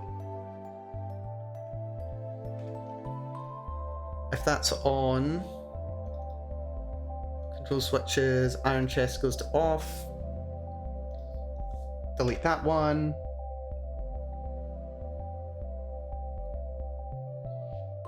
The chest is empty. Oh, right, but the chest is empty because it's not on. So if I edit, right, okay, I'm starting to get it. I'm starting to get the way that it works. If we edit this, so self switch A is off, set handling when conditions do not apply, that's fine. So then if I edit this one and I set it so that it goes on, if A is not on, then the chest will read, there'll be something in the chest, but if it's on, the chest will read that there's nothing inside it. Right, let's try this. This is fine. You can also add a second event page, maybe. Maybe? We could give that a shot. And now the chest just doesn't appear at all. Oh, because the self switch is still on. Okay, that's fine. Let's try this. This is interesting though, like just parsing the way that the game thinks. Right, there's a chest there now. I open the chest, received 5 iron. And I appear to be frozen. I have broken the game by picking up iron. That's great. That's really great. I love that. I love that. Right, okay, let's have a little look at the database. We want not events. Nothing. Yeah, I think we've just managed to break something. Something after the control switches turns iron chest on. So control switches.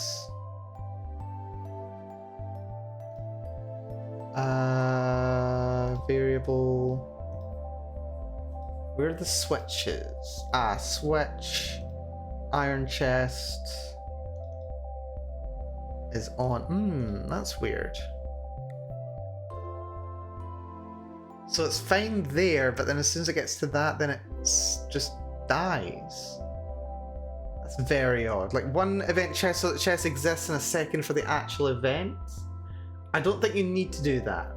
What do the other switches do? They're all just to be determined kind of thing. They get defined later. That would let you have the chest appear opened after the event too. Ooh, Zephy, it sounds like you're a bit more experienced at this than I am. I appreciate that. Let's try that. New event page, paste. apply. Let's give this a try based on Zephy's suggestion. I'm a dabbler. Now it no longer appears at all. Love when that happens. Right, why is that not showing up? There's no condition saying that it has to do anything. There's a tab here that wants it to be off. Turn off the move animation. That's an auto run. No, run with the action button.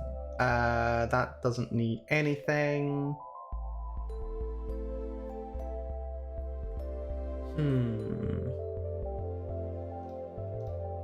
That's weird. This thing is weird. Yeah, now it's not showing up at all.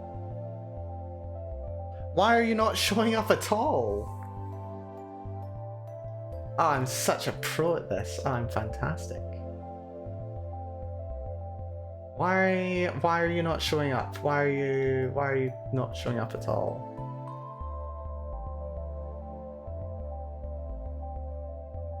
Why are you just not appearing? The other event doesn't have a graphic. I didn't think that would matter, like if one of them's got a graphic. Because like then won't the graphics like compete against each other? I mean, we'll give it a shot. That's heckin' weird. That is heckin' weird. There we go. Okay, there's a chest now. Receive 5 iron. And it crashed again. Wonderful. Wonderful. Wonderful. Right, okay. Is it because it's looking for a switch somewhere? Can I like create a switch?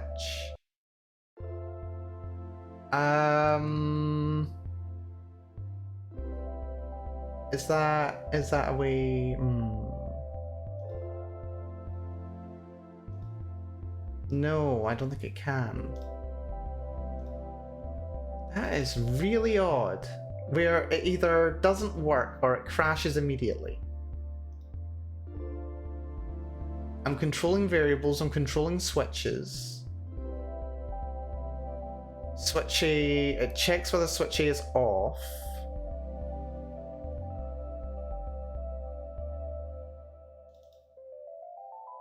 So, what about... Oh wait, it's because it's still looking for switch A, but switch A isn't set? So what if we do that, if that is off? Okay. Right, that might sort it now. That might have just been me being an idiot. Which happens sometimes. There we go, okay, we've got a chest. Receive 5 iron. And it's frozen again!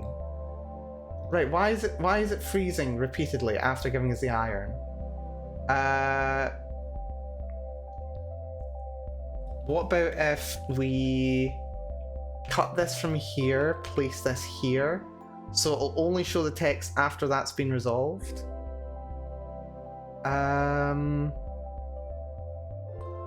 Then branch end, else the chest is empty. Try this. Now it might crash without letting us see the text, or they might just run together. Receive 5 iron. And then it just freezes. It freezes after I interact with it, so that should stop. But it's like it wants to continue rather than finish. Maybe turn off the switch afterwards. No, the switch is completely separate. The switch is not responsible for the event. Maybe if I just set it to auto run? Maybe? No, it's frozen too. That is surreal. Like, it's completely fine to there. Is there like a close statement that I can use? Like an end statement? Name input processing. Show animation. Input number, no. There's wait. Exit event processing. Okay, that might work. Maybe we can just force ourselves around this error. I do like having that as an option. Receive 5 iron. And it's still frozen. Okay, I have no clue. I am stumped. I'm completely stumped. Why would it be doing that? That's so weird. Like, even if I force my way out. Am I doing something wrong? Conditional branch. Checks to see if iron chest is off. If it is.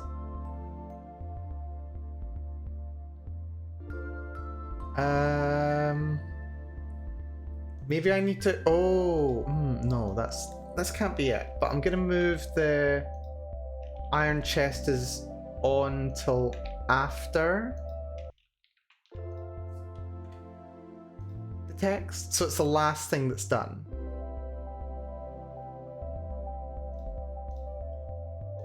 I don't see why that would matter. But apparently it matters. Maybe. C5 iron, frozen. It just... I don't get it. I don't get it. I don't get it. Amazing.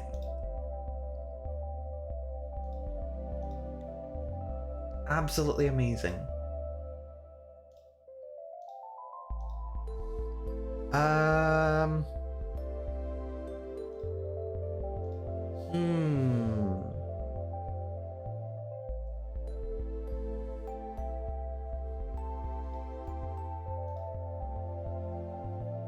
That just does not make any sense. Like, this should be easy. This should be a basic thing. I'm not even doing any scripting. And it's just throwing an error. That is very odd. That is very odd. Right. Well done, Mel. Right. Okay. I'm confused. All I wanted to do was do a little thing. Maybe have it give the iron by default and change state, then have subsequent interactions check the state.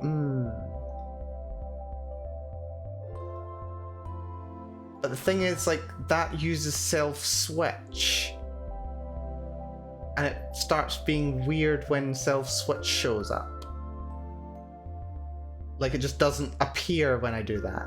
Maybe I should just delete this entire thing. Let's just delete this entire thing and start again. So we'll have the graphic. We'll have it be this chest. The else statement doesn't check the state, doesn't it? No, the else statement does nothing. Because the else statement, it still just operates on the initial condition branch. So it's like if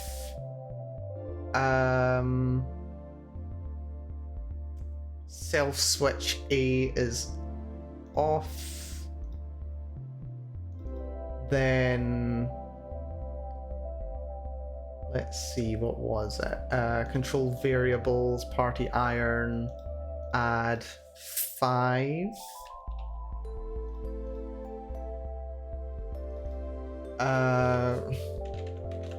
Received 5 iron. Gotta let me know what's going on. And then also self switch A goes to off. We'll set this one to on actually. So if A is on, that's fine.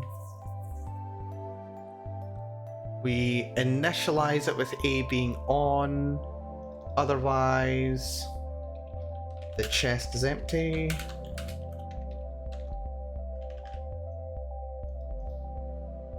That should be all that's necessary.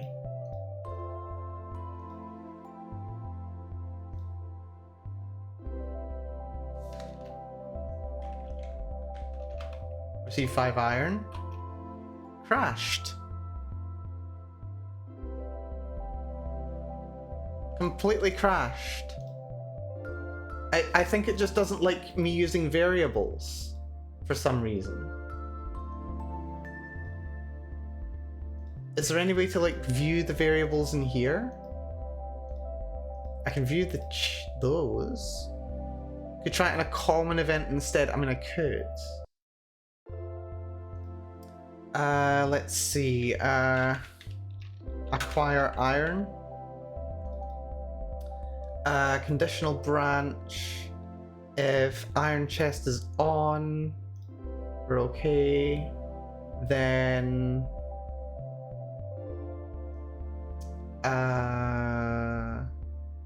control variables, party iron, add 5.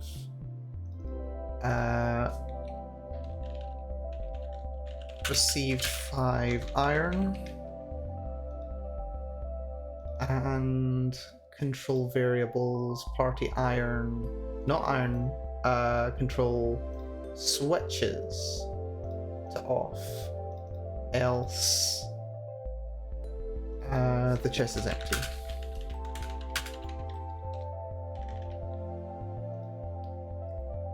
Apply, cool. Go over here, clear event page. We want a chest, just a basic one will do. No animation, always on top, action button. And then all we want to do is run. Where is it? It's called common events. Acquire iron. Okay. Save changes to project 1. Yes, that's fine. Right. Chest is empty. The chest should not be empty. There should be something in the chest. That's interesting. Right. If I make a little event tucked up in the corner and this just auto runs as soon as we load in. We go to control switches, iron chest goes to on. So it'll just auto run and it should initialize iron chest. And it's frozen immediately. I think it's got a problem with me using this switch. If I do anything with this switch, it just immediately complains. Why are you complaining about this? Why are you complaining about this? Oh, why? Why? That is so weird. Like, this should not be a problem. This is a very basic function of this engine.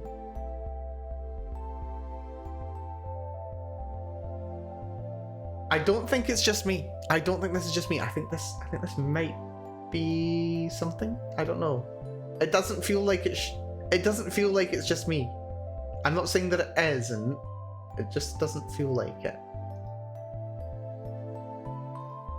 It just doesn't feel like it at all. Something's odd here. You know what? I'm gonna try closing it and restarting.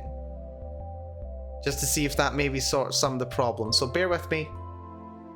I'm still going to make noise while I'm here. I just need to not show my entire monitor at all times. Although it's not too bad, even if I did. Right. Try again. Let's have a little look at this. File. Please tell me I saved my project. Please tell me I did. RPGMaker. XP, there we go. Project 1. Lovely. There we go. Now we've got everything. Okay. Are you still gonna crash on me, like, immediately? Yes, yes you are. Okay, it just really doesn't like switches for some reason. I don't know why. If I delete this, we run it, then it's happy. It's happy. Because I'm not asking it to do anything. The chest is empty. Don't have XP, but I got it working in MZ. I'll send it in a second. Oh, thank you.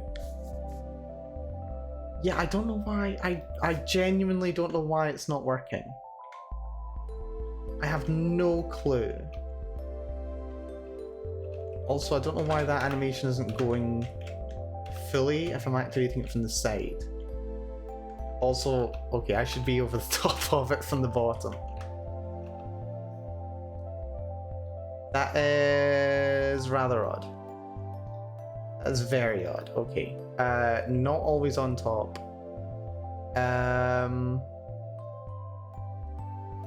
That is very, very mysterious. Right, okay. Let's have a little look and see what I need to do. Control variables. A is off. Event iron. Right, okay, bear with. I'm gonna have a look at what Zephy sent me. Thank you, Zephy. Let's see. So that's just in the item. So we'll go here. We'll just remove that. Let's go through it, but step by step. The way that this has happened. So self switch A is off.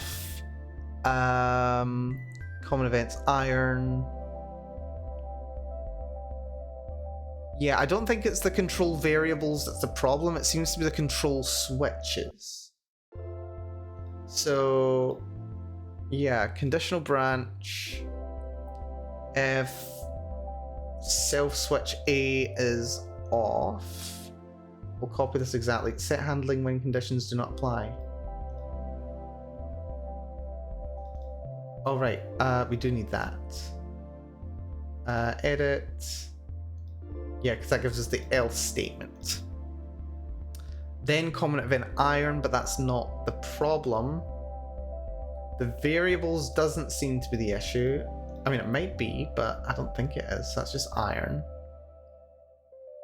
Because it's exactly the same. Control variables, party iron, plus equals 5.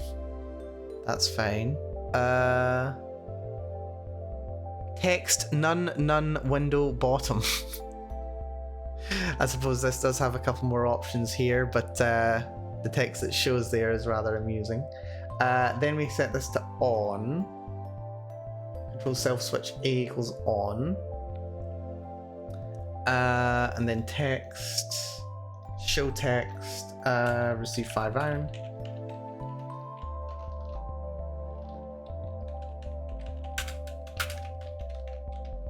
That's great. Else, beep boop. Oh yeah, it says obtained iron. Right, I see it there. Right, the chest is empty. The chest is empty. ... Sag. Okay, according to Zephy, this should work. Action button is a trigger. According to Zephy, this should now work. Let's try it. Okay, it's showing up. Receive 5 iron. The chest is... Zephy, I don't know how you did it. Honestly, I don't know. I literally don't know. I wish I knew. What did I do different? What did I even do different? What did I even do?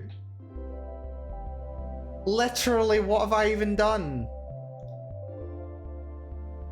Okay, Zephy, this is why you're the queen, very clearly. Very clearly, this is why. Anyway, thank you, Zephy, for the help. The branch end closes the event, right? Yeah, it should. Right, fine. Receive 5 iron, chest is empty, lovely. Hey, hot stuff. Can you craft something? I can craft you an iron sword with 5 iron, yes. 5 iron removed, iron sword added. And then if you go to Not skill. We go to item. We've got our iron sword. Lovely! The self switch has to be off at the start for some reason, I don't know. Ah, that kind of makes sense, but also makes absolutely no sense whatsoever. Thank you, Zephy. Anyway, good news is we have created a crafting system. We have created a crafting system. Or at the very least a prototype for one. We've got a system in place for learning new skills. This fire sprite is really carrying us, honestly. So yeah, we can talk to the fire sprite and she'll say, we don't know enough about fire magic. But if we learn some fire magic and come back to her, she can teach us even better fire magic, which is great.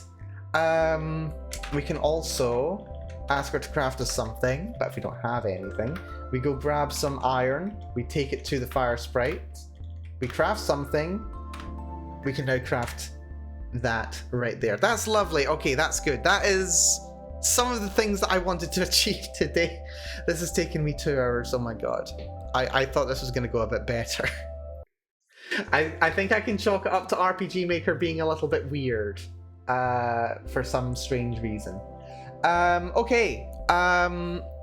There was a suggestion earlier from Nucleus, I think, that we should have a social skill. A social skill would be an interesting thing to have. So, what I'm gonna say is let's change this. Let's not change this. We need a new skill. And I think a good way to gain a skill, or I say skill, will be to smell some flowers. Smelling some flowers will increase our charisma because we'll smell like flower, and it'll make the fire sprite like us more, which is great. So now we do control variables. Let's set number 2. This is going to be player charisma, which is great. And we are going to add plus 10 charisma, which is lovely. So that's completely fine. No animation required. That's all fine. So that gives us 10 charisma. And then if we're talking to her, if we say the hot one here is you, she's not going to be quite as impressed with that. So we want conditional variable. We want, not conditional, we want variable. We want player charisma. If player charisma is greater than or equal to 10, then good things happen. That's fine. So, yeah, let's take that line OUTs, and that'll go really well. But if it's not greater than or equal to 10, show text. Yeah. How would a fire sprite really get? She would toast you, wouldn't she? Nice try, your toast.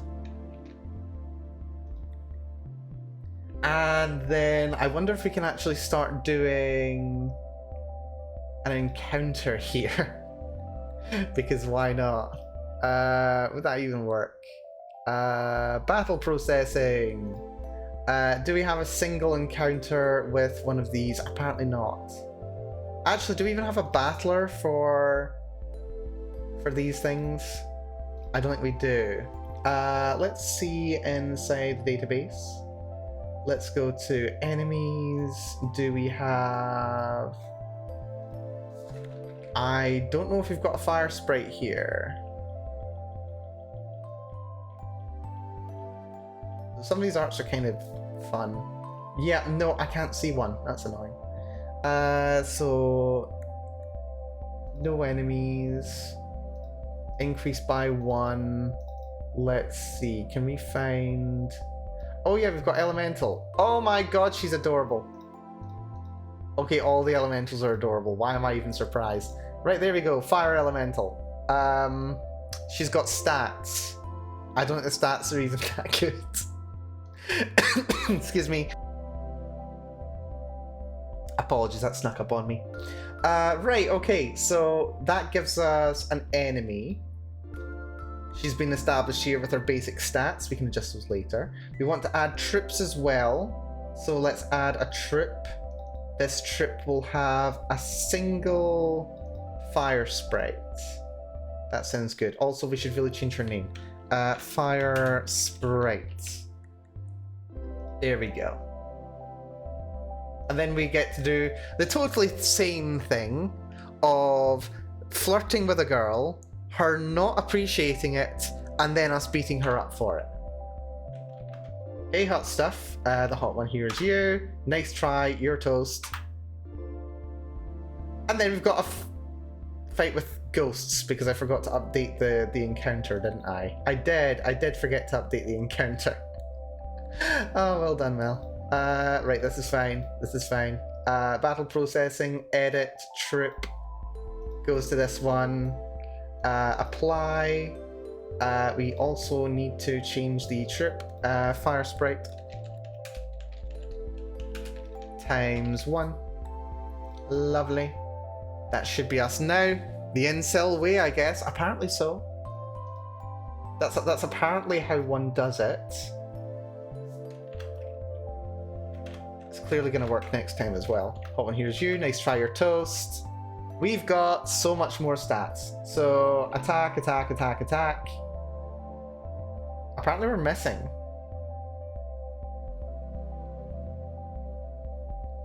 There we go. We totally beat her up. And don't I feel good about myself?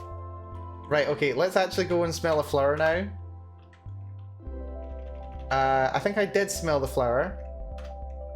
Hot one, here's you. Oh, you tease, and then now suddenly she's completely okay with it. Great! Okay, this is not how I want to actually design one of these games, but it's fine. It's completely fine. But yeah, no, this should give an idea about the kind of things that you can do with this. Show text. You smell the flower and its pleasant scent sticks to you.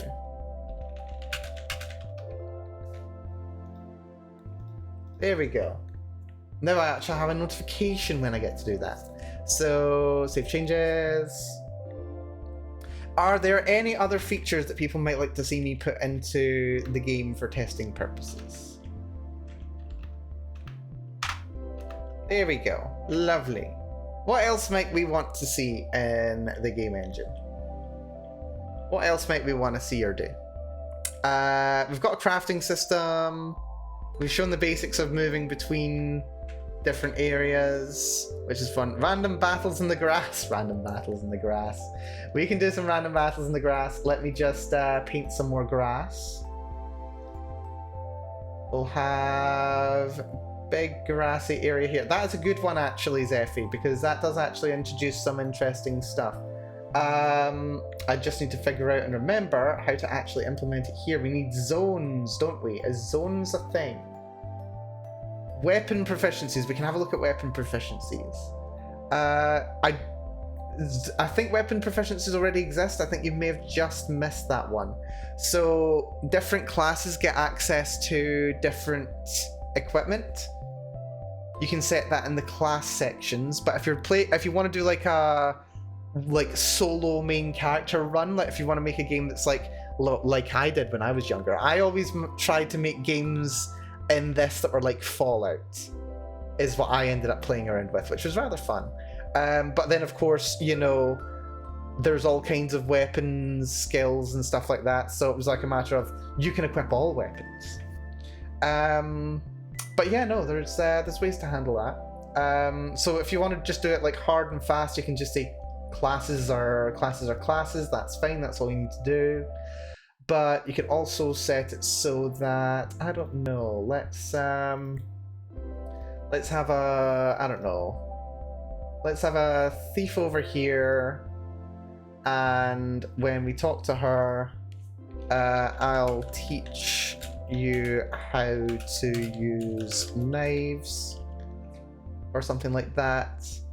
And then where would it be? Change. That's change equipment. Change item, change weapon, change armor. I think it's change equipment. No. Change parameters, change skill, change class. You can do change class. I don't think there's a way to like add a weapon skill that you don't already have. That's interesting. Are there also stat requirements for weapons? There aren't, but you might be able to do that using like general functions kind of thing. You just need to find another way of equipping weapons rather than using the default equip page, which would totally be fine. Like, it would just look a little bit more like Fable 3, I want to say. Maybe a bit more like Fable 3 rather than Skyrim, for example. So yeah, you would just have to set it as...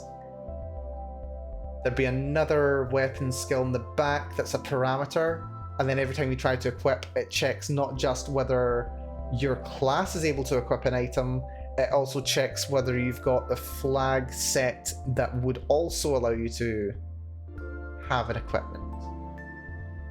Maybe. Either that, or you create one class for every single possible combination of weapon skills. So you've got like sword user, magic user, thief as 3 separate ones, but then you've also got sword and magic user, sword and thief, magic and thief, and then all 3 of them together. But then that starts getting quite complicated quite quickly. So yeah, probably the I don't know, that might work under some circumstances. But yeah, I'm not seeing any ways to just immediately give yourself a new class skill. Because like the thing is that you have to change class directly. Which is interesting. I suppose maybe an alternative would be go to change equipment, and then the character... No, that doesn't work. Because they still only have access to those items. Yeah, it's very class-based. So what I'd probably recommend doing in that circumstance would be make a new class, or, you know, make it so there's only one class, and then they can equip literally every different weapon. Is probably what I would recommend. And then you would just have like a separate area in the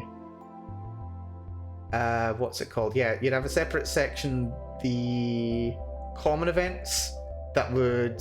No, not events. There would be separate flags for every single item. That'd be a thing. There'd be a plugin for that. I'd imagine there would be a plugin for it. I've not actually looked into plugins, Zeffy. So yeah, for having plugins or scripting as well. Yeah, that'd be really good. Old school D&D, make prestige classes. Yeah, interesting. Yeah. That'd be interesting. That'd be interesting. Or maybe there's like... I don't know. Maybe like there's a number of weapon skills that anyone can use, but then there's like a couple of skills that require like specific training to use, and those just use those flags. Maybe. Just to save you having to add one for, you know, basic sword, basic whatever, you know? But right, where was it? Random battles in the grass, yes. Random battles. So, what we need to look at then is troops.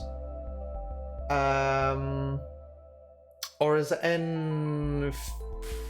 Is it in here? I think it might be in here. Map properties, encounters. Yes.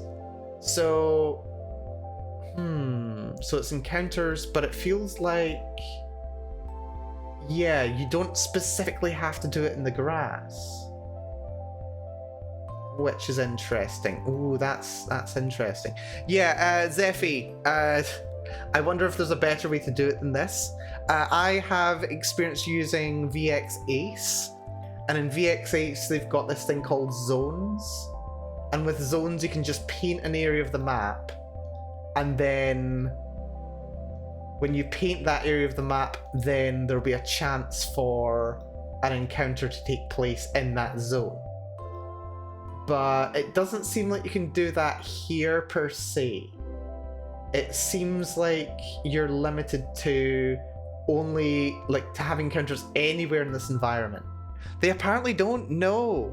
This is one of the reasons why I stuck with XP when I picked it up. I got it in a Humble Bundle sale forever ago, along with XP.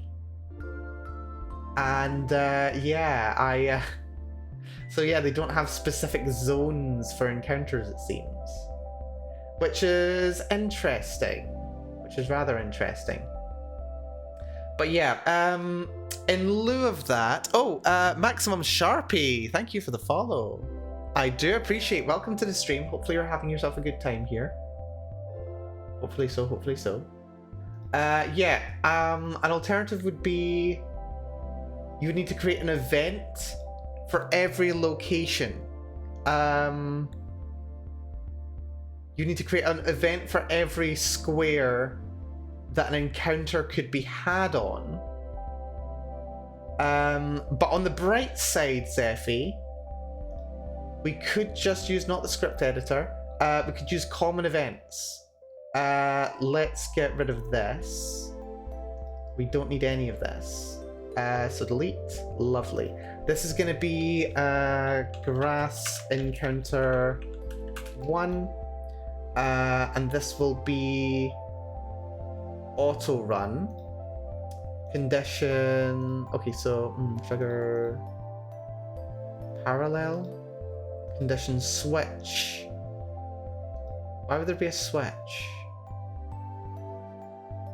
I don't know. Just go for none. Oh, right, it's because, yeah, we can just have it do specific, that's fine. I just found out you can upgrade XP with a set of scripts to XP Ace. It runs so good now. Oh, that sounds really fun. That sounds really good. Okay, that sounds really useful. That'll be those plugins that were mentioned by Zephy. 60 FPS and no screen tearing. Oh my god, that sounds so good. One of the first things I noticed was this low frame rate. Didn't notice the screen tearing though, thankfully.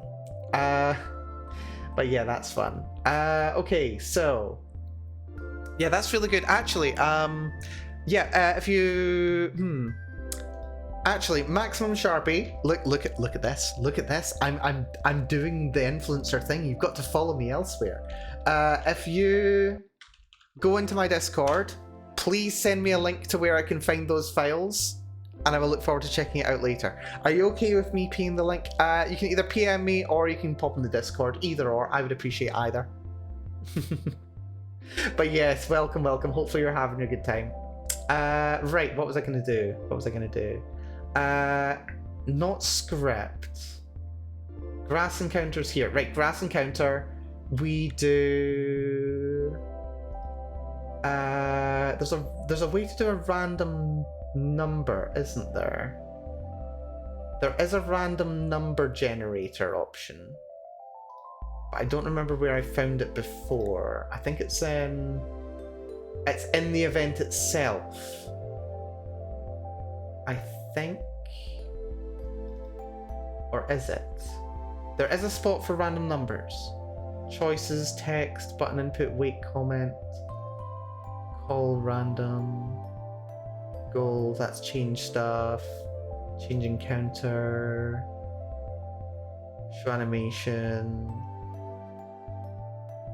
screen flash shake, move, rotate. I could have sworn there was a random number generator. I mean, I could always just like do it myself. I thought there was a random generator. That would have been nice. Yeah, there's the link again, because of course there is. I could have sworn. Call common event. I could have sworn there was a way to do a random number. I could have sworn there was. Control timer? Not control timer.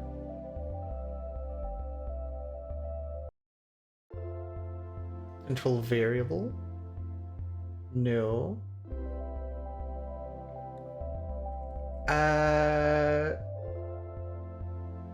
Batch. What's this? Oh yeah, there we go. Random. So that's a batch. So yeah, okay. So we just need to create. Yes. Okay. I know what we need to do now. So we go here, encounter. What we do is when you step in there, control variable, we will create a new variable, and this will be random number, which will just apply. That's great. We want that variable. We will set it to a random number between 1 and 100 when we step into there. When that happens, conditional branch. We check variable, random number, and then we want to figure out what the encounter rate is.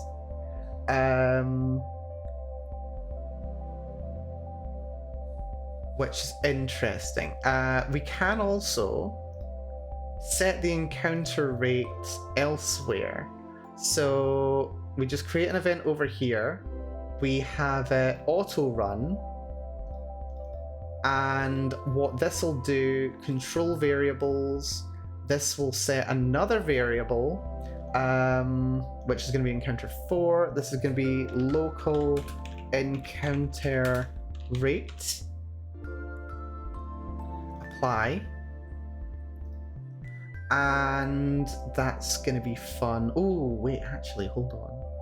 So we set that to a constant value.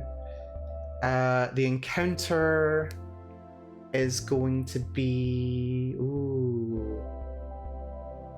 I think this number needs to be significantly larger. I'm breaking out my calculator.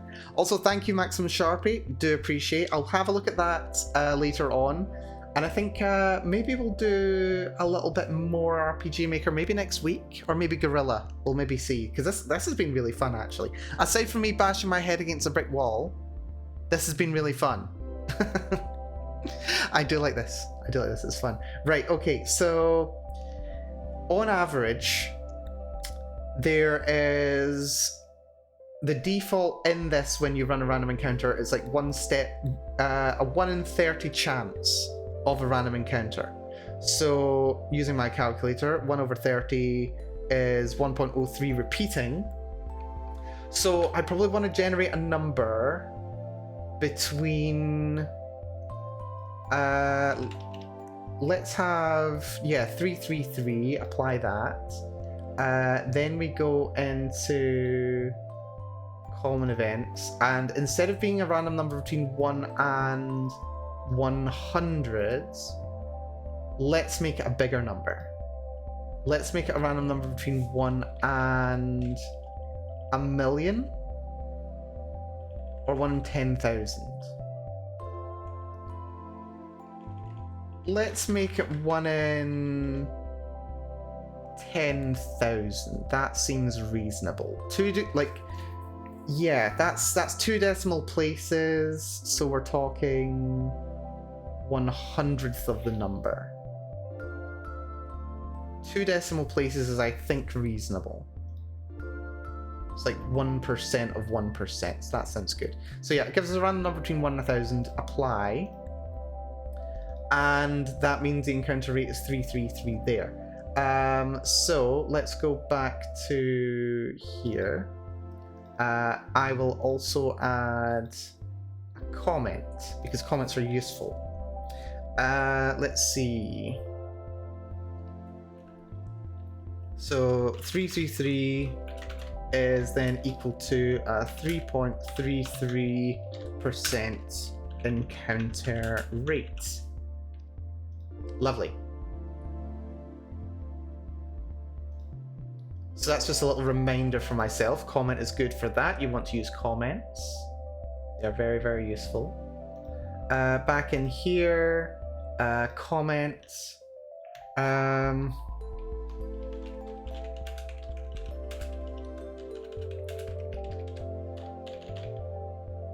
Not randomy, random number.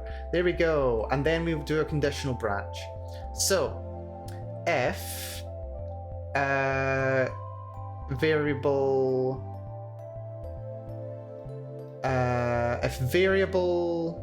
random number is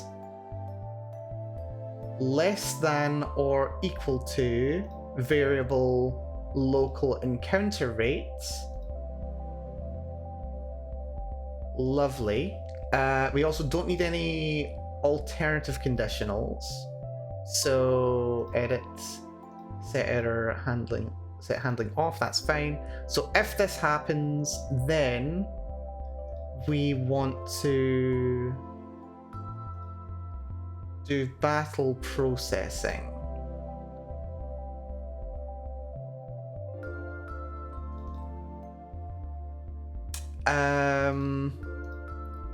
But the thing is, that only gives me one option, so then I have to manually enter what the options are for every environment. This is fun. Also, TV, gotta run. No worries, TV. Thank you so much for coming along, as ever.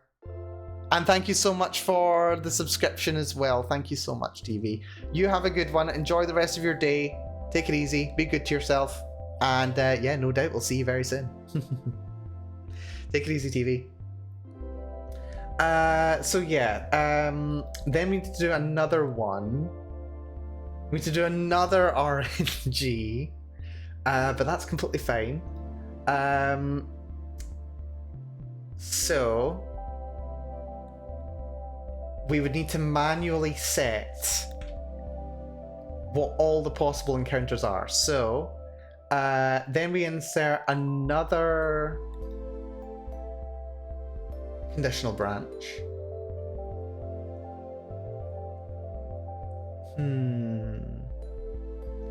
If...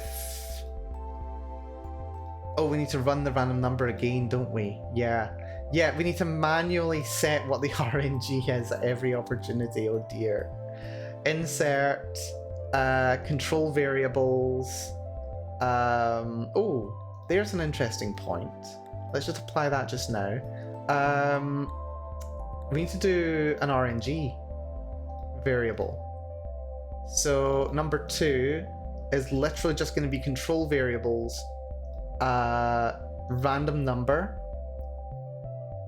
and then we set it to a random number between 1 and 10,000. That's all that needs to do. And then this one is... Where's the common event? There's common event. Common event needs to be set to refresh RNG.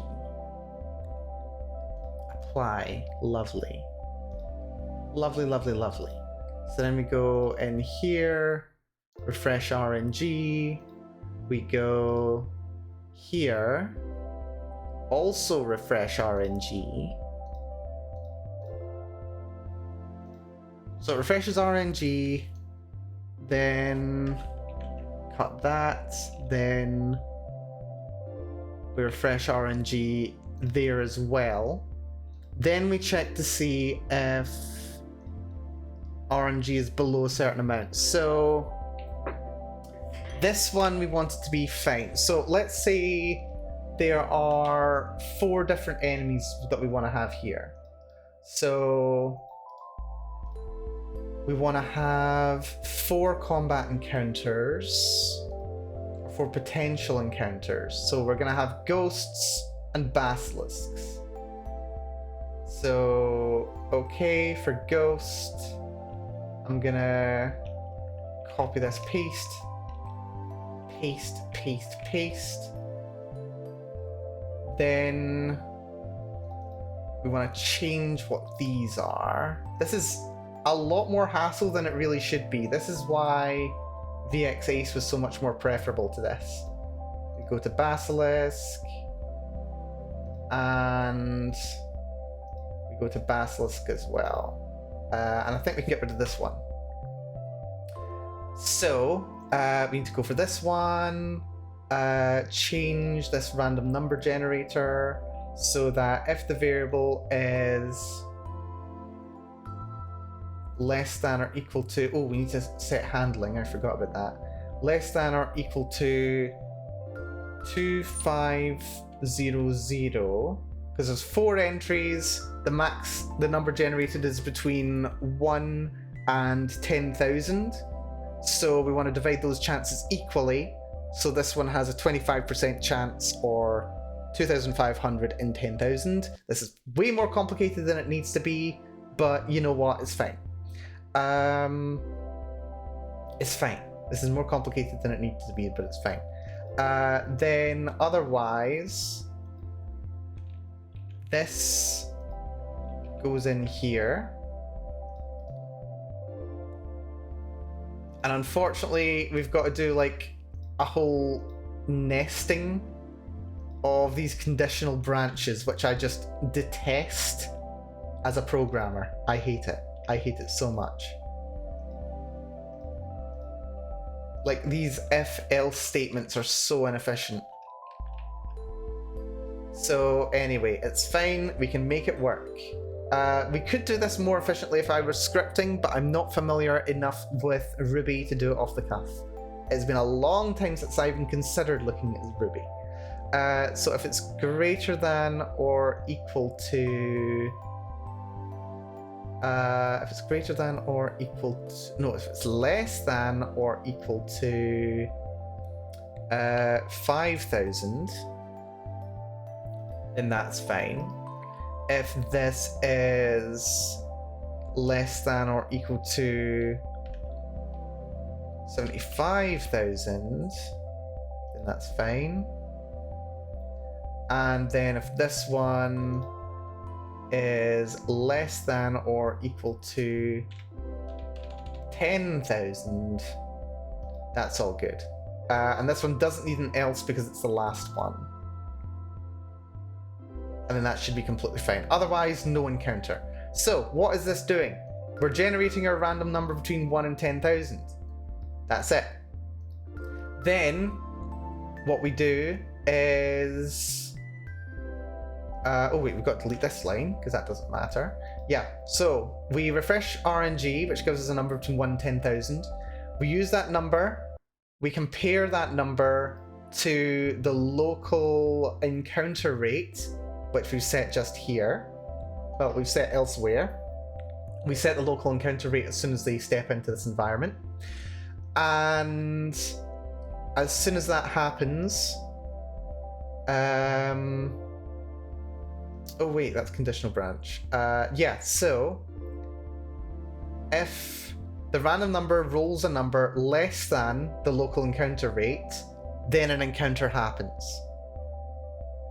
Otherwise, in the vast majority of cases here, so what is it, like 96.67% of the time, nothing happens. But if something does happen, then it starts refreshing the RNG, and then it determines whether it's going to be an encounter with 2 ghosts, 3 ghosts, 2 basilisks, or 3 basilisks, each at a 25% chance of happening.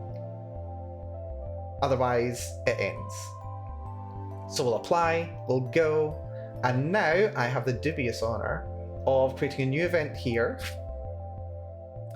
And all that happens is when it goes into there, we do call common event, grass encounter, apply, and then can I just copy you? I can. Okay, that's not bad. So you set it up the first time, but then you do need to kind of like copy it repeatedly. This might cause performance problems, and part of me thinks that it will. At the very least, it's not due to animation problems, but it is going to be due to encounter problems. There are other opportunities, there are other things that we could potentially do instead of doing this. Unfortunately, you do need to put them in one by one, so I'm just control Ving to paste into position, which is very fun, let me tell you. Well, once you do the XP Ace thing, you won't have a problem with performance anymore. That will be something to look forward to. But then I did have that problem with VX8 regardless. Right, okay, so that has now set up all of this long grass to be encounterable. Let's go in and have a little look, shall we? Let's see if this has actually worked. And I really bloody hope it has, and I hope it doesn't fail. Well, we've frozen. My map is 500 by 500, runs smooth as butter. That's good to hear. It's frozen. This is great. Wherein lies the problem? Is it the control variables? It might be the control variables. It might be. Let's set this to action button so it doesn't run automatically and see if it also crashes. It still crashes, that's great. Let's set this to auto run. Let's cut this and try running. Is it still gonna crash? No, it doesn't crash. It just doesn't like me setting the encounter rate for some reason. Why doesn't it like me automatically setting the encounter rate? Why not? Control variable, local encounter rate equals 333. Why is that a problem? Is it the auto run? What if I do parallel process? Will that even work?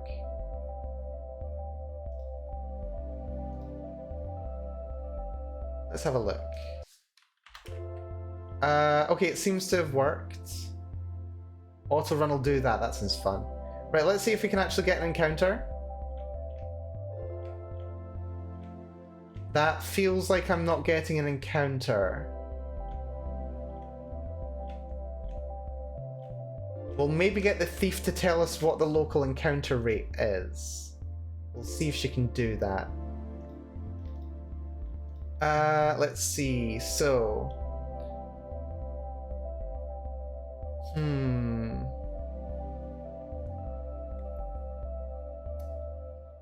How do we get her to refer to a number?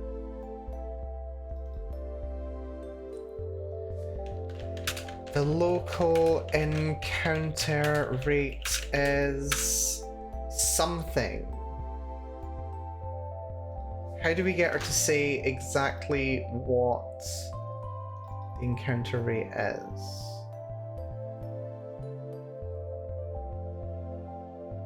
Because... Hello Alcius, welcome to the stream, hope you're doing good. Good to see ya. Oh, save, oh that's a good one. Yeah, no, I've been saving. I've been saving. Don't you worry. And a stretch and a hydrate. Okay, I could definitely do the hydrate. Hydrate, very much appreciated. And stretch. Oh, I need this, thank you, Al. Ah, much better. Right, there must be a way to get her to report how many she has. I wonder. Stretch that hydrate. I did stretch the hydrate. The stretching of the hydrate is good. You know what? I might be able to be a little bit sneaky, because if we have a little look in the script editor, the script editor tells us a bit about what's going on here. But this is all stuff that's already been written. Also, there's game character 1, 2, and 3. Oh, that's fine. Those are just different screens. That's fine. Game switches. Game variables. There we go. So let's see. Initialize data is nothing. Get variable.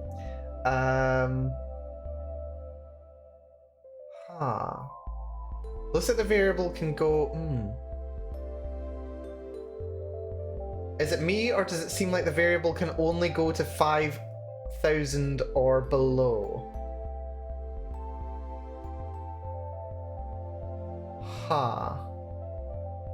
That's interesting. Also, this is fairly similar to Python. That's fun. Yeah, it looks like 5,000 is the limit. That's annoying. Right, copy that. That's useful. So if we just go in here at data, brackets, variable ID, that should be good. So in battle, window help. How do we do battle? Battle status. I want to see where it outputs text. Draw text. There we go.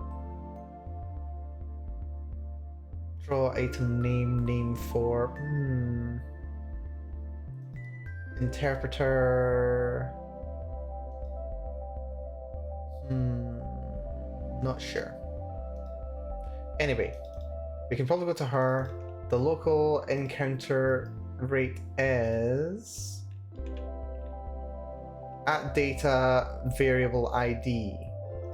So the variable ID in question is variable ID 0004. So if we replace that with 0004, she should tell us exactly what the local encounter rate is.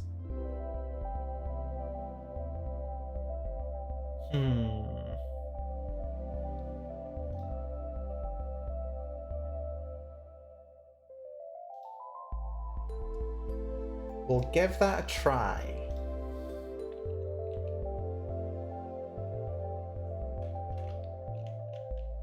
So now we walk over to her. Nope, she doesn't want to say. That's helpful. Okay, there's got to be a way to use that as a variable. There's got to be a way to like explicitly say what that is. Change text options, no. There's got to be a way to use the number or to like show a different number. Because like surely the game will tell you like how much gold you've got.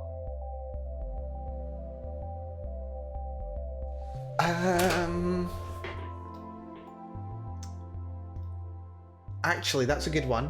Battle result should tell us. But it does. Wait. $. Yeah, at gold.2s.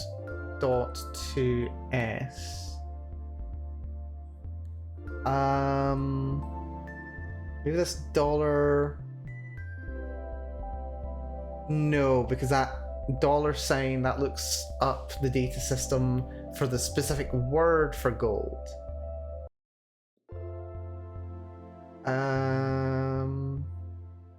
And that at gold to string, that's text. At gold. It doesn't help that. Yeah, how do I use a variable?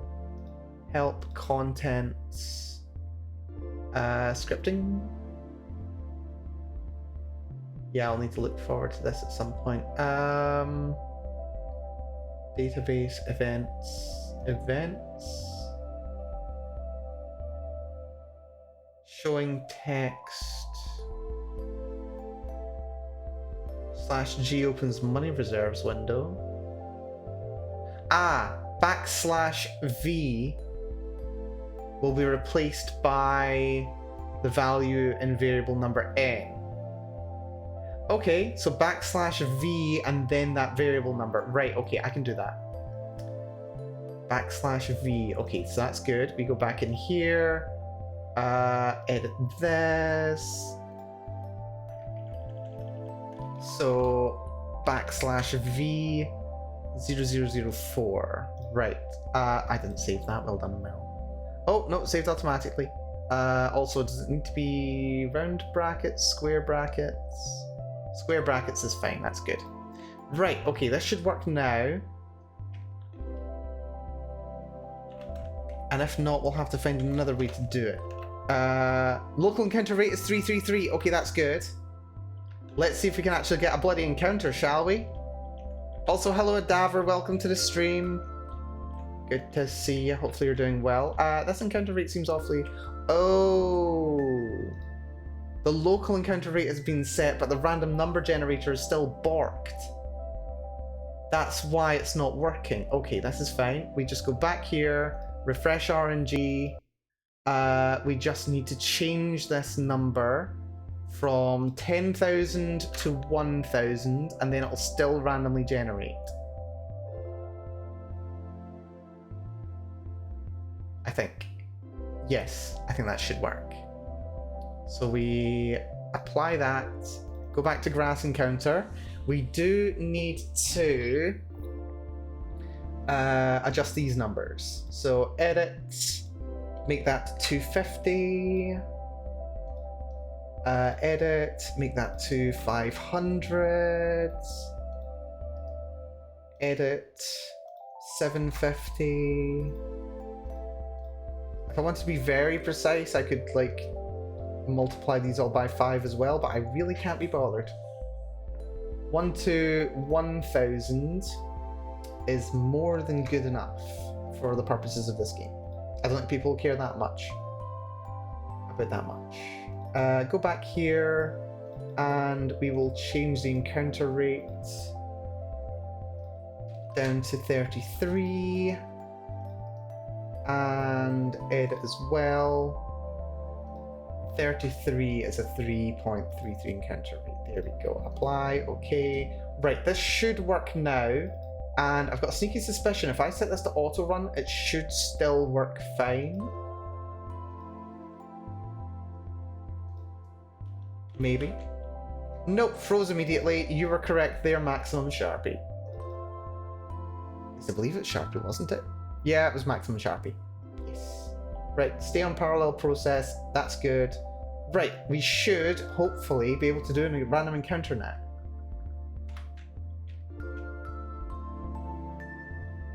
Let's see if we can get a random encounter. Please give me a random encounter. One random encounter, please. Okay, I don't think the odds of us getting a random encounter are actually working out. It could be this is entirely random, and we're just getting insanely bad luck. Or it could not be working. That's also true. Did you update all the events? They don't need to be updated because they just call common event grass encounter.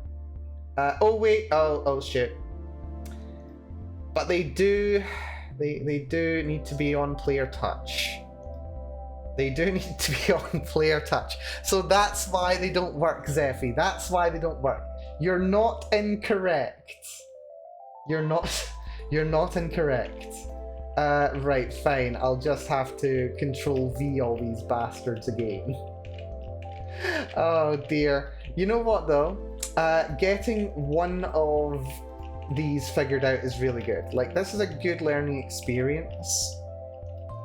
If you are trying to do something like this and you're wondering why it's not working, it's really good to figure out the exact complaints that whatever engine or language you're working on is complaining about. Because if it's complaining about something, you want to know. Because why have none of these copied across? That's great. Yeah, you want to know that they're not working properly. Because if they aren't, you can figure it out and you can work it out from there. And like what I've done, I've got this little testing environment here. A testing environment just to figure out the game mechanics that you want to be a big deal in your game.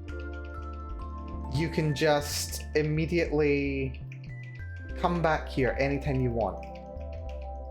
And you can try out the mechanic and you can find out why it's not working. So it's well worth coming up with these little test environments. Absolutely. Absolutely worth it.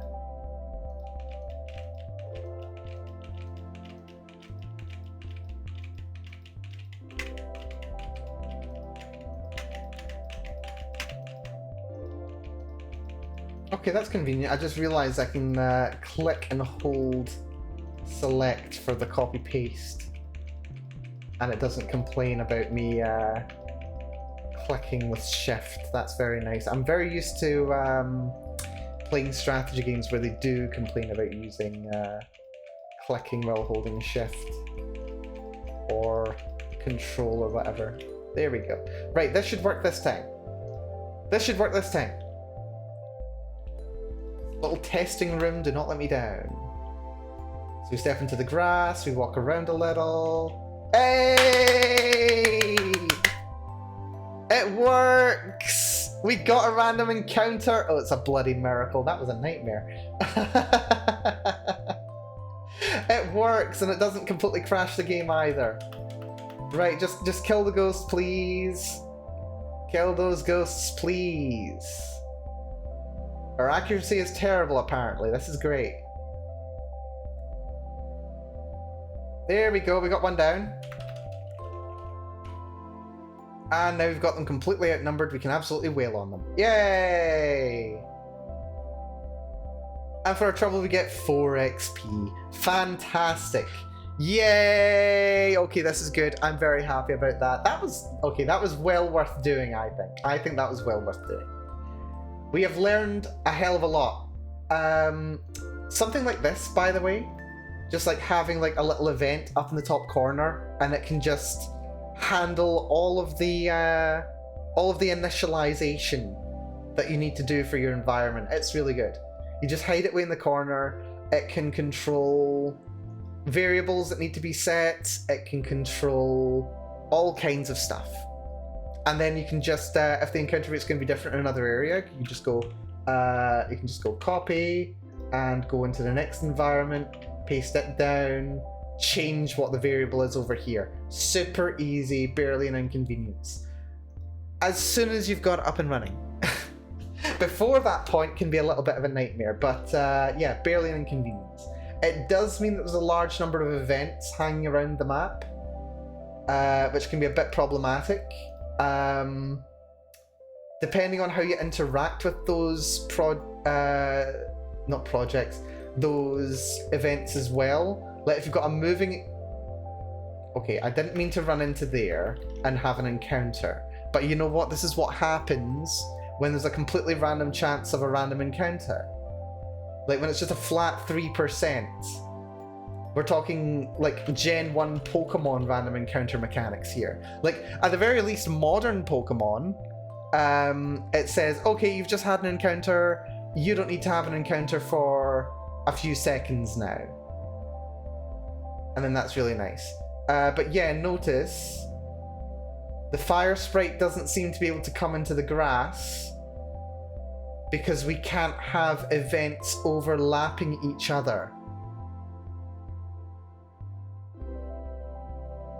She's just not allowed in here. So if you're wanting to have things like this, if you want to have like followers following around you, this method isn't going to work. She would burn the grass anyway, that's probably true. So, considering this, how would I work around this? Because like, the other alternative is, yeah, so what I would probably do instead is change the way that you think about the game. Because like, if you compare like the classic Final Fantasy games to Pokemon, yes, okay, so this works as long as you don't need to have a follower, or as long as you don't need to have like a completely randomly moving NPC follower. If we're talking, I believe there are ways to make like your party members follow behind you, but that might not be in this version of RPGMaker. That might be a later version. It would be nice if you could do that though. But yeah, if you could do that, that'd be really nice. I don't think there's an option for that in this version. That might be in a different game. Maybe it's in here, cursor decision, enemy escape, load. No, I'm not seeing an option in here. I think there are in other versions of RPGMaker. RPGMaker XP rather, or RPGMaker. Because I have seen it before, and there's almost definitely a plugin for it somewhere. I don't know where you'd get plugins, but I'm pretty sure searching RPGMaker XP plugins will probably find you all the ones you could dream of. Like, some people will still be creating their passion projects in this, and with it being free just now, probably more people are picking it up just now than ever. I mean, hey, it's working for me. More people are watching me for a while. Dear. But no. So yeah, there will be ways around it. There will be ways around it, either plugins, or you just have to change the way that you think about the game. Because what you can do as well, you can consider like environments like these. This is going to be more like towns in Pokemon, or maybe like specific environments when you're playing like Final Fantasy.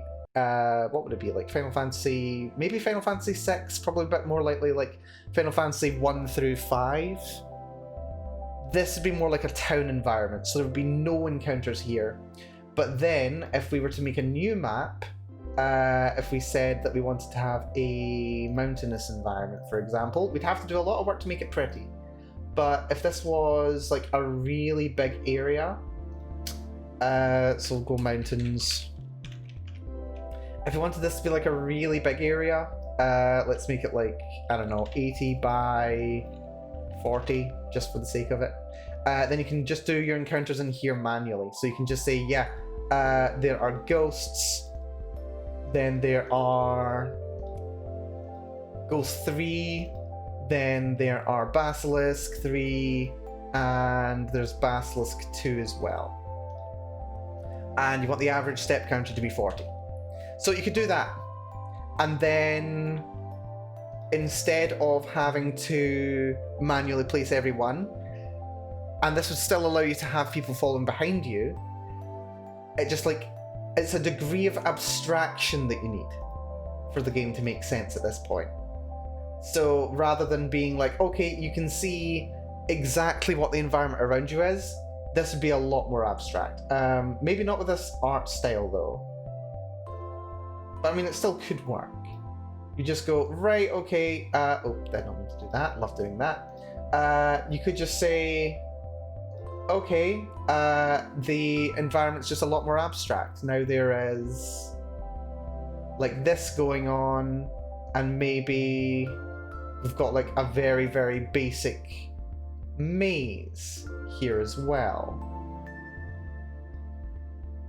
Maybe we've got a maze too, and you've got to kind of like navigate the maze. Maybe something like that.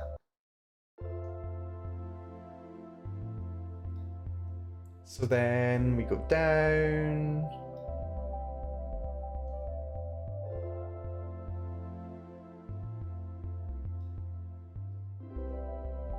And then like maybe something like this would work. A bit more like that, yes.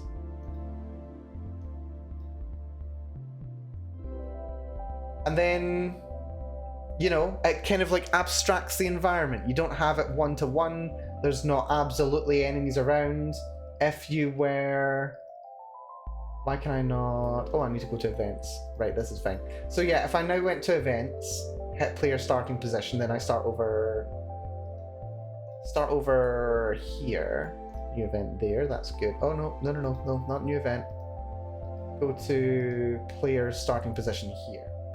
And let's add a couple more trees along here as well. Oh, does that work? Doesn't seem to be working. There we go. So yeah, now if we run this,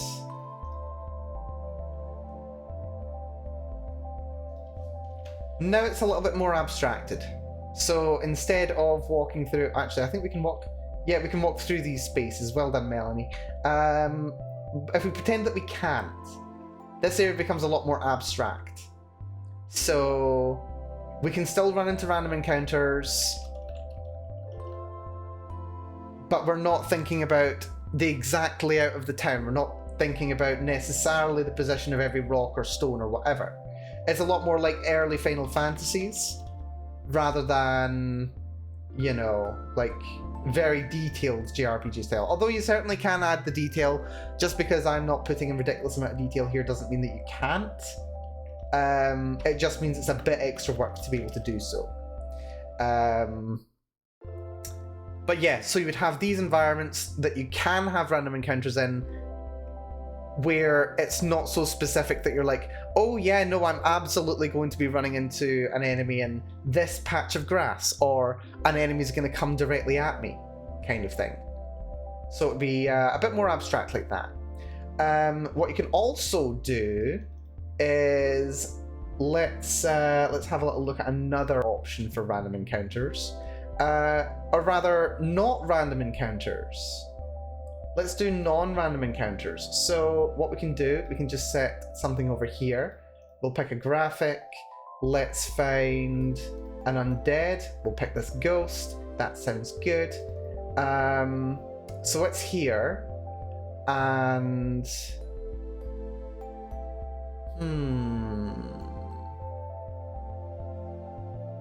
So on event... Yeah, so on player touch, so when it touches a player, then it would create combat. So where would that be? Where would that be? Is that battle processing? There we go. And then that would be an encounter with Ghost. So that would be battle processing with Ghost just as soon as it arrives. With this one, we need a custom behavior.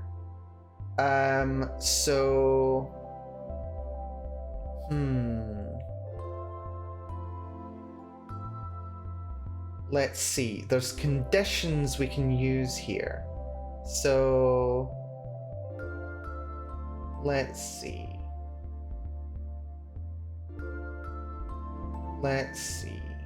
We do want it to move to the player, but only when the player is relatively close. So how can we do that? Always on top, change graphic, change opacity, no? Because like with this you can give it a certain pattern, but can you make it walk directly towards the player?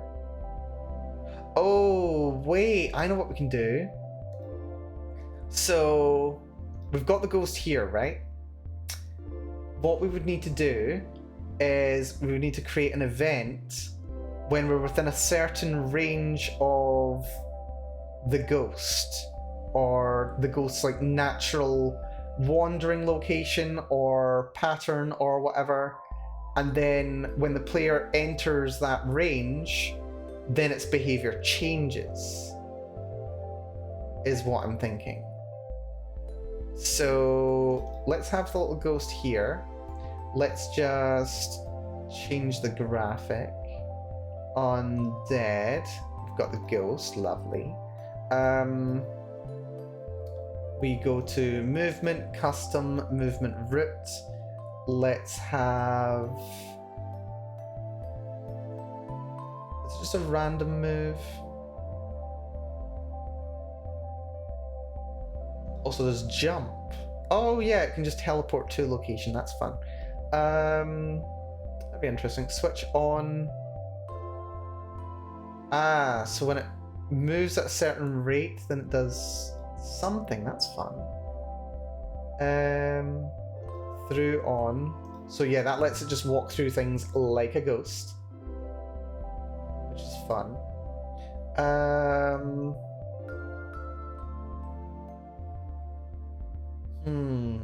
Also, I like that you can make it play sound effects as well. That's fun. That's fun. So yeah, it would be... turn it random.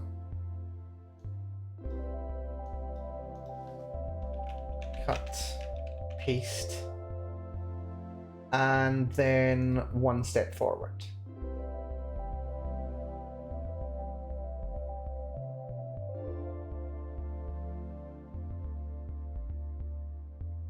Probably.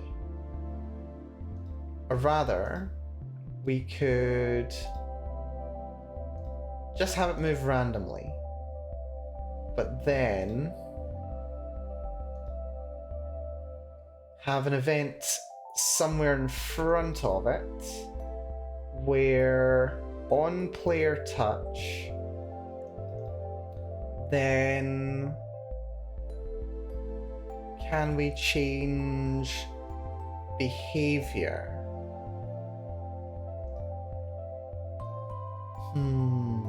Conditional, maybe conditional. Control switches. We might need to control switch. Change encounter. Oh, that'll turn off and on encounters. That's fun. Oh, that's interesting. Hold on. I just saw change encounter. You can disable and enable encounters here. So that's fun. What you could do then... Oh, that's actually interesting. Right, this doesn't affect this. It affects what we're doing in the field.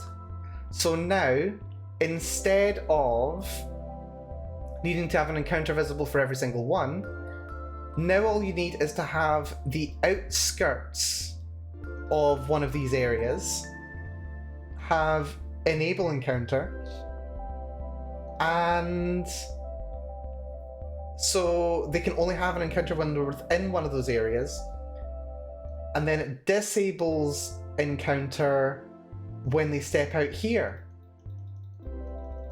So that goes from being m by n to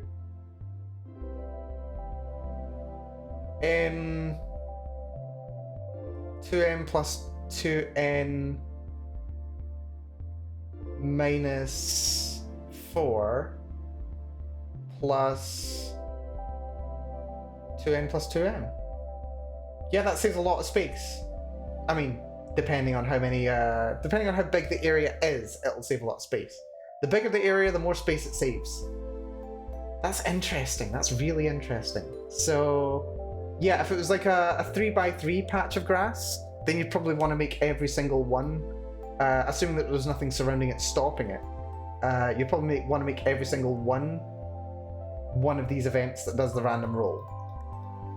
But if it was a larger patch of grass, then it's probably worth it to go for smaller. That's interesting. Okay, that's good to know. Look at this, multiple techniques. What I'll do is I'll delete everything on this one, and then I'll implement that one instead.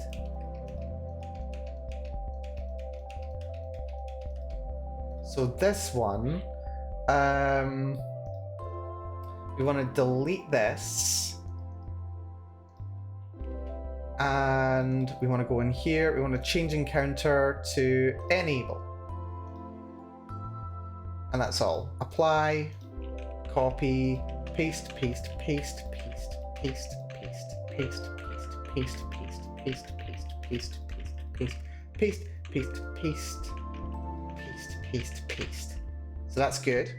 And then we've got one on the outside, and we want this one to be change encounter, disable, apply, lovely. And then we only need to put this on these squares. Now the problem with this is it still doesn't allow our friendly sprite to leave the grass. like even get close to the edge of the grass.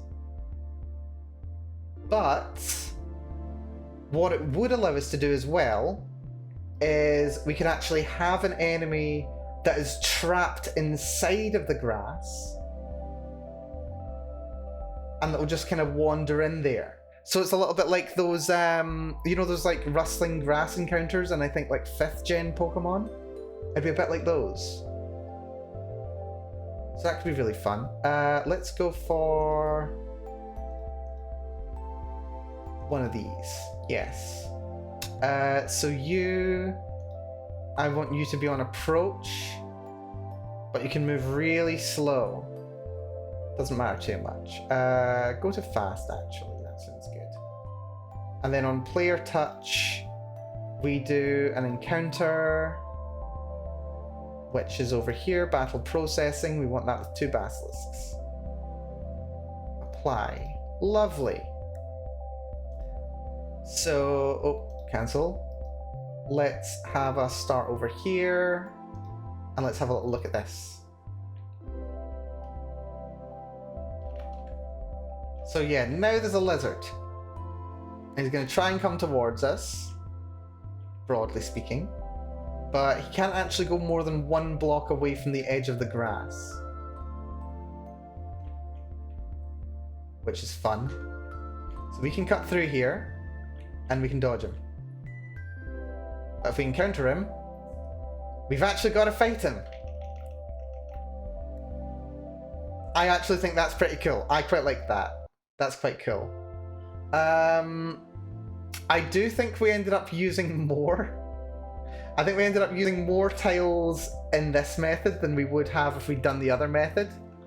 But regardless, it's not too bad, yeah. So we have had to do the outside anyway, and then we've had to do more of them as well. So that is, what's that? That's 30 blocks on the inside. No, it's not. That's 18 blocks on the inside there. And we've had to do 10, 20, 5, 10, 1, 2, 3, 4, 5, 6, 7, 8. That's 16. So yeah, 26 blocks are on the outside compared to 18 on the inside. So it would have actually been cheaper if we just filled every single one with our own rolls for our own encounter rate. But still, the point stands. Plus we get a lizard. That's true. That's very true, Zephy. Thank you. So yeah, all this to say basically, there are multiple reasons why there's multiple ways to handle this. There's multiple ways to say, yeah, I want that you can say, okay, I want there to be encounters in the entire field and I don't care where the player is. I want there to be encounters there. There are ways that you'll be able to say, okay, I want the encounter to be on every single square, but only within a certain area. And there's multiple ways to do it. And you can also have enemies that just roam the environment, and you can trap them within a certain space as well, if that's what you want to do. So yeah, no, there's a couple of fun options here, to be honest, which is very nice. Very nice indeed. I'm very happy with this. We have done a lot. Oh yeah, and also we want a battle process, but we also want to erase the event afterwards. But it can respawn again later, so that's fun. Yes, we gain Lizard. Lizard is good. So yeah, multiple solutions to multiple problems. Any other suggestions? I think I can maybe squeeze in one more game mechanic before we head off. Let's see. There's the XP Ace. I will definitely check out later. What else might we want to do? What else might we want to do? Stat requirements for weapons. We can maybe look at that. Maybe we could look at that. We can maybe do that. Also, hello, Angel of Ragnarok. Welcome to the stream. Hopefully you're doing good. Hopefully life's been treating you well. We are currently playing around with some RPGMaker XP.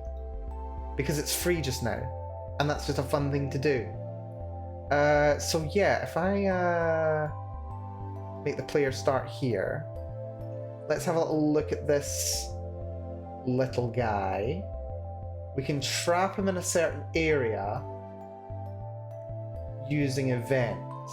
So if we find something impassable, probably a bit too easy now you have encounter set up, but overall damage like lava, ooh, that we could definitely do. Yeah, that would probably be very similar to the random encounters.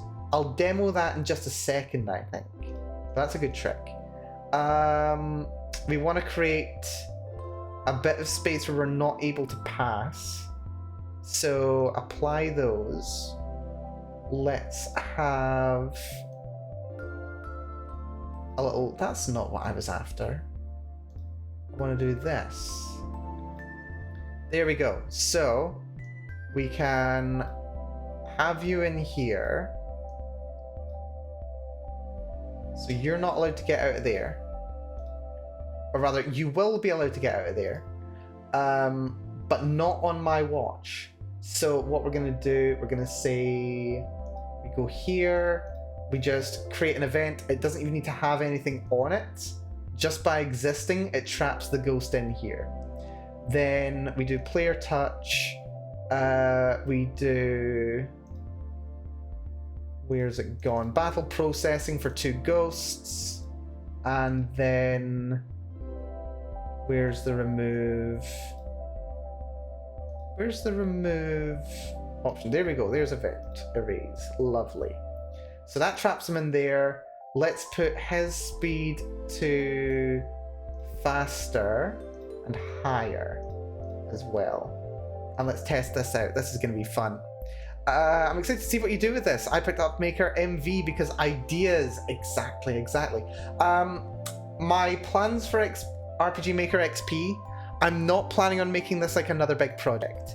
I have enough projects going on just now. Believe me. I am currently planning on hosting...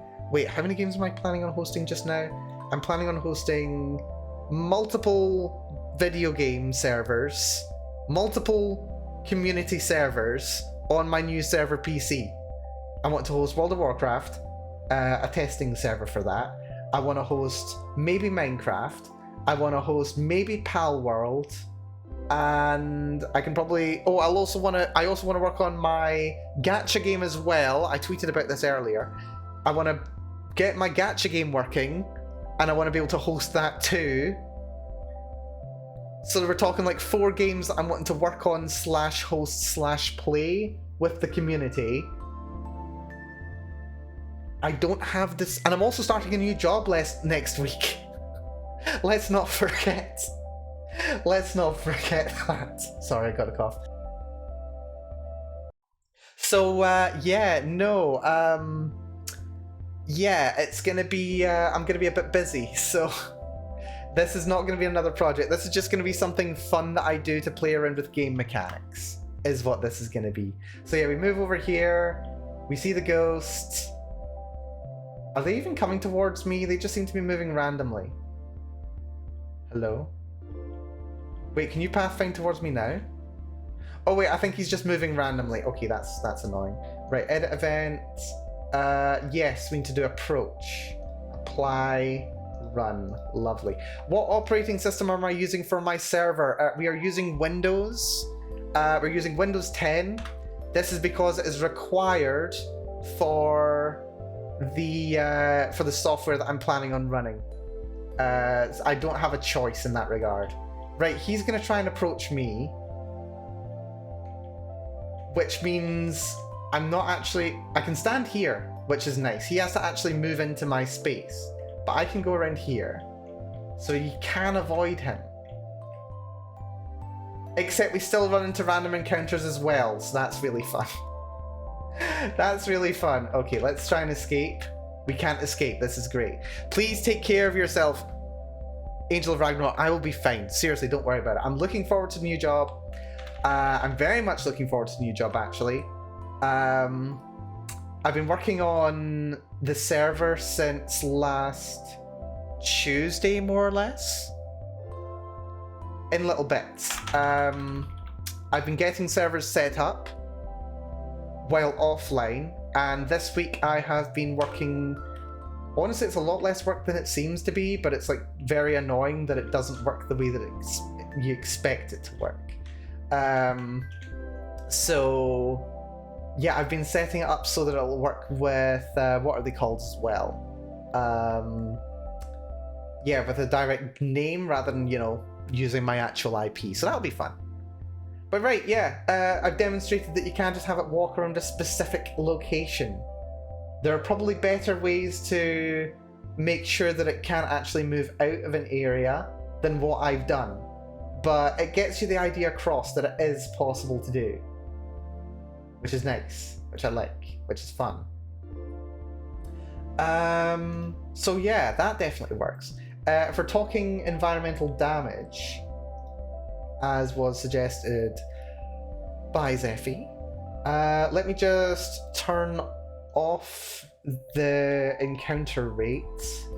Oh, I suppose I could have just turned the step average up to like 1 billion. That would have worked too. That's fine. Okay, that's fine. If we're doing environmental damage, the way I would do environmental damage, what I would probably do, we might be able to find a graphic for this. That would be nice and convenient. Elemental, monster, civilian. These are animals, doors, chests, switches. Ooh, that could work. The spikes, because they should be walkable on. Alternatively, the flames.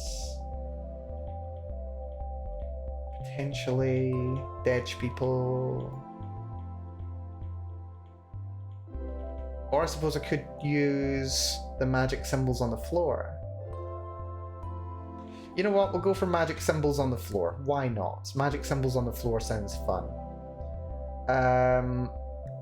So on player touch, all we need to do is go into here. We can go to... where would that be now? Probably in combat. Yeah, deal damage to the to actor entire party. And when they step onto it, we want them to take some constant amount of damage. So I'm probably going to say like 10 damage. Something like that. And when that happens, there should be an option to like shake the screen. There should be an option to shake the screen. There we go. Screen flash, screen shake. Maybe both. 5 frames, I think we're operating at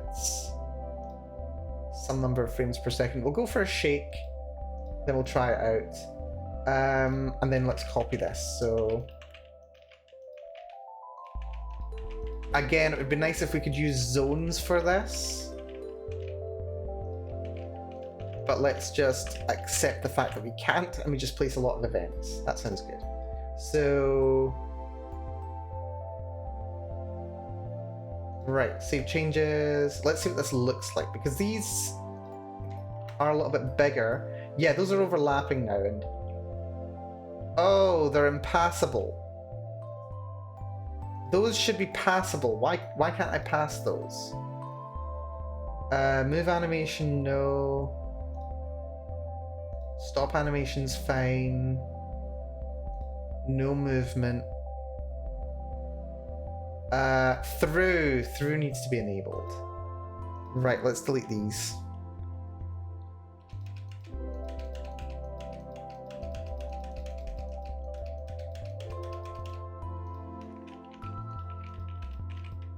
There we go. But you know, like, even as many issues as there are with the engine, there is something nice about just, you know, working with something new or different from what I've been doing lately. Like, this is definitely a lot easier to work with than a lot of things I might have. So yeah, now I can step in and I take damage. Which is very fun. Let's have a little look at our party. Yeah, if we take another 36 steps, Gloria's gonna die. Actually, if we take another 30 steps, Hilda's gonna die. 10, 11, 12, 13, 14, 15, 16, 17, there are lots. Right, Hilda's on 62 HP. 1, 2, 3, 4, 5, 6. She's on 2 HP. And she's Deech. Lovely. So yeah, that would be floor damage. So you can definitely do that as well. You can do floor damage. Good suggestion there, Zephy. Fairly simple, but yeah, it just involves a lot of placing events, it seems. Also the shake. I might change what the shake does. Like, I probably want to shake it faster. Maybe not much power, but faster. So that'd be that one. And it would probably be a lot easier if I were to... Yeah, it would probably be a lot easier if I were to... Yeah, make it run as a common event rather than, you know, pasting it separately every single time, because I think if you've got to place more than like 3 of something, you probably want a common event rather than anything else. So go to database, go to common events, create a new common event. This is going to be floor damage 10. Which is going to have no trigger. We just go to deal damage to actor, entire party, 10. You know what? Make it 20 to make it a little more threatening. You could also make it a... you could also make it a variable. So you could have it like specific to a certain location. Or you could even have a... Excuse me. Excuse me, didn't mute as well as I thought I had there. You could even set it in a separate location and have a script so that you can actually multiply it based on the average party level or something. So it always does a proportional amount of level damage. So that'd be interesting. So yeah, deal damage to the entire trip, please. And then if we do shake, screen, high speed, not too much power, 5 frames is probably more than enough. Apply. Then we create an event here. This is going to be the magic symbol, which I think is towards the bottom. That is... There we go. Love this. Okay. Doesn't need to move, it's on player touch. And then all we need this to do is call common event. This is going to be floor damage 10. Well, it should be floor damage 20 now. Just apply and that's fine. We'll change that to 20 because it's now doing 20 damage, because why not? And then let's make it a checkerboard pattern instead, so that we allow them to overlap a little bit more. We can actually see that they're all individual circles a little bit better.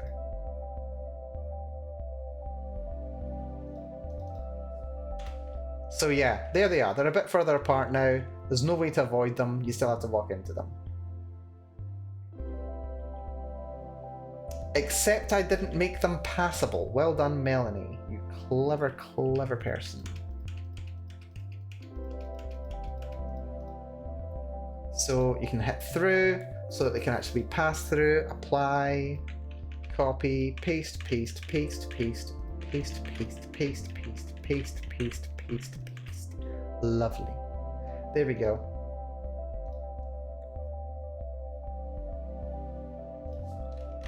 And now, ow, ow, ow. Ow, ow, ow. Yeah, there we go. That would be how I handle floor damage, probably.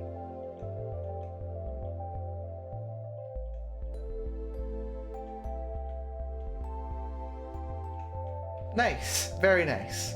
Any other suggestions for game mechanics I could include? I do have another 15 minutes or so, or I think I can include another 15 minutes or so.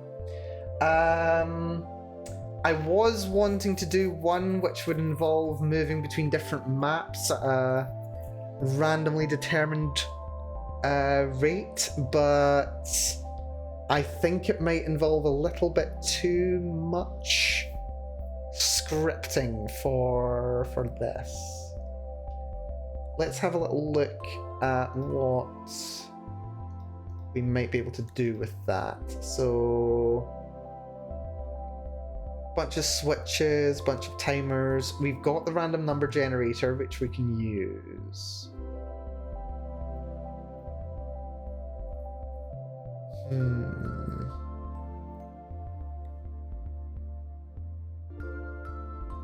Yeah, it would involve a lot of flags if I were to do something like that, which would be fine if it were the entire point of the project, or if it was worth investing a huge amount of effort into using this UI. I would be more happy probably working directly with some Ruby scripts. A shop, yes. Oh, that's a good one to look at there, Zephy. Thank you for that. Shops should be relatively easy to use because the shopping interface is baked into the, what are they called, events? Yes, baked into events. So let's find ourselves a nice little shopkeeper, shall we? There's a trader. We could go for a queen if we wanted to. No, let's go for a trader. There's also a fortune teller. It's very cool, actually. Trader will do. And then yes, we need a good Skyrim meme shopping line. We'll go for Bellathor, I think. Everything's for sale, my friend. If I had a sister, okay, we've got. Why are we being so chauvinist in this stream? What the hell? If I had a sister, I'd sell her in a second. We've gone from beating up women who don't appreciate our advances to shopkeepers selling their sisters. Okay, I think I can blame Skyrim for this. I think it's fine. Oh dear. There we go. Okay, so he says this, and then we go to I believe it's here. Yeah, shop processing. There we go. And shop processing is nice and simple. All you have to do is have predefined your items, the items that you want to sell, and you can then select what they are. So we can sell perfume, and then that goes in there, and you can individually set the price. Oh no, the price is set automatically, which is a bit annoying, which means no dynamic buying and selling, it seems. Actually, that'd be interesting to check. Hold on. Can we change the value of items? That would be really nice if we could do that. That would be really nice, actually. Price. It looks like price is set firmly, which is annoying.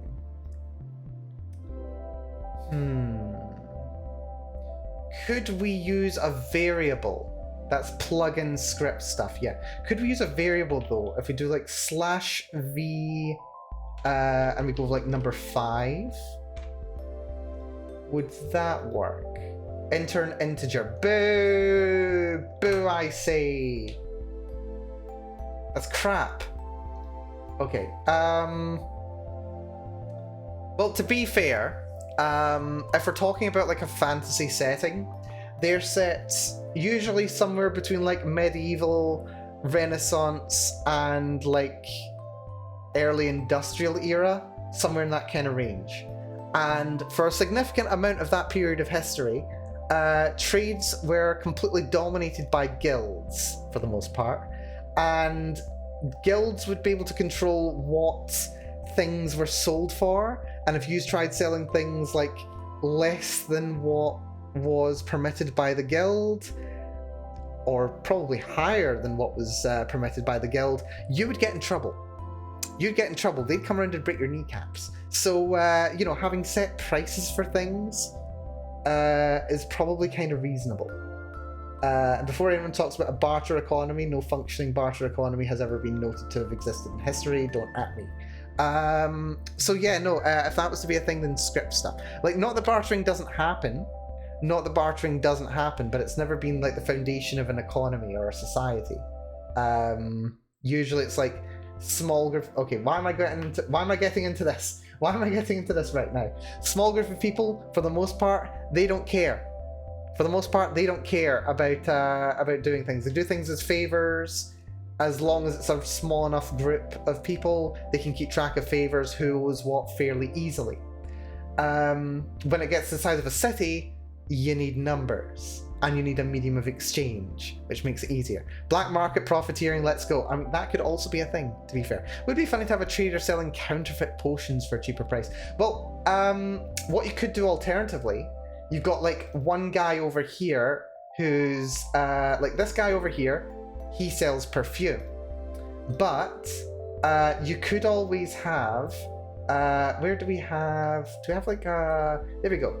Let's have a thief over here, but instead of selling items, we could say, hey, I have, or rather I'm gonna go, psst, psst, hey, I have some cheap perfume for you, only 50G,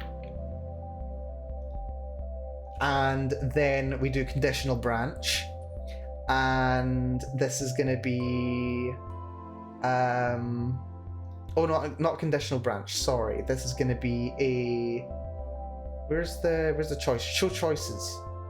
Yes and no, that's fine. When disallow, it's no, that's fine.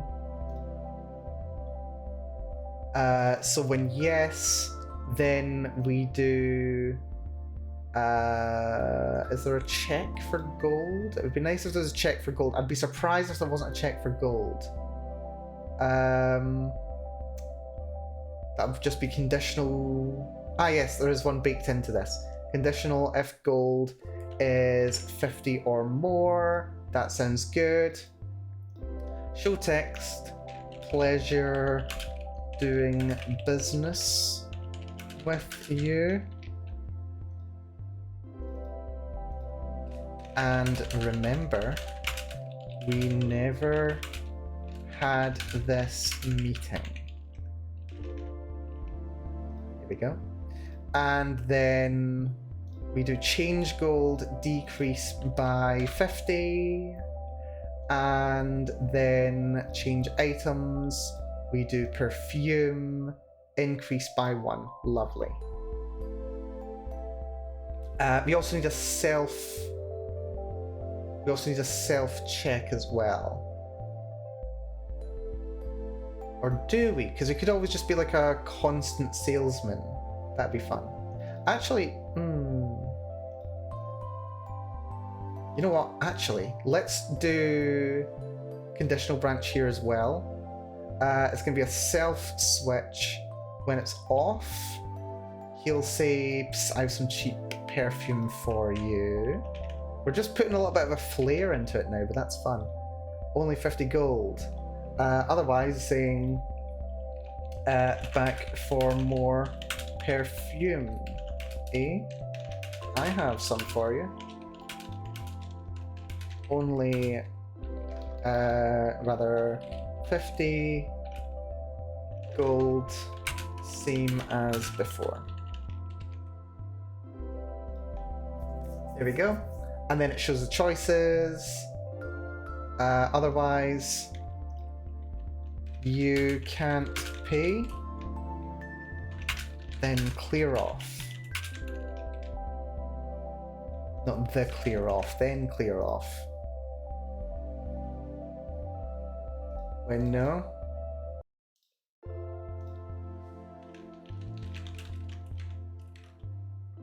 That's fine. Then mind your own business. There we go. And let's run this. Also, how much gold do I start with? Is there a way to control starting party gold? That'd be nice. Right, fine. Let's create an event over here. Can we give it the graphic of some gold? That'd be really nice. I think there's a gold icon somewhere, is there not? I feel like there would be. It would make sense for there to be one. Oh. Those are butterflies. Butterflies, while they are yellow, are not gold. And then this is just going through civilians, monsters, enemies, nothing. Oh, there's tile set though. Tile set doesn't appear to have anything. Oh, that's fine, because I can just use a tree stump. If I could find one the right size.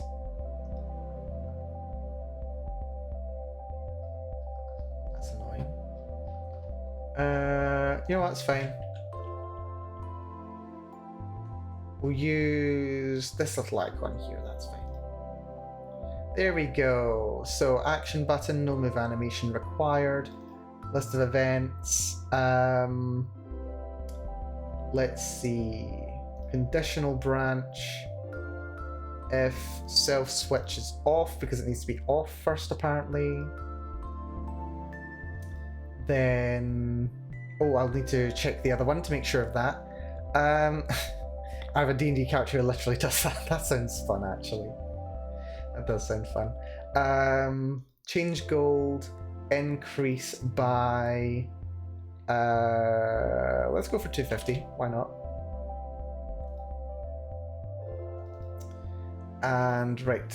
Found 250 gold. That's lovely. Oh wait, hold on. Cause I can just...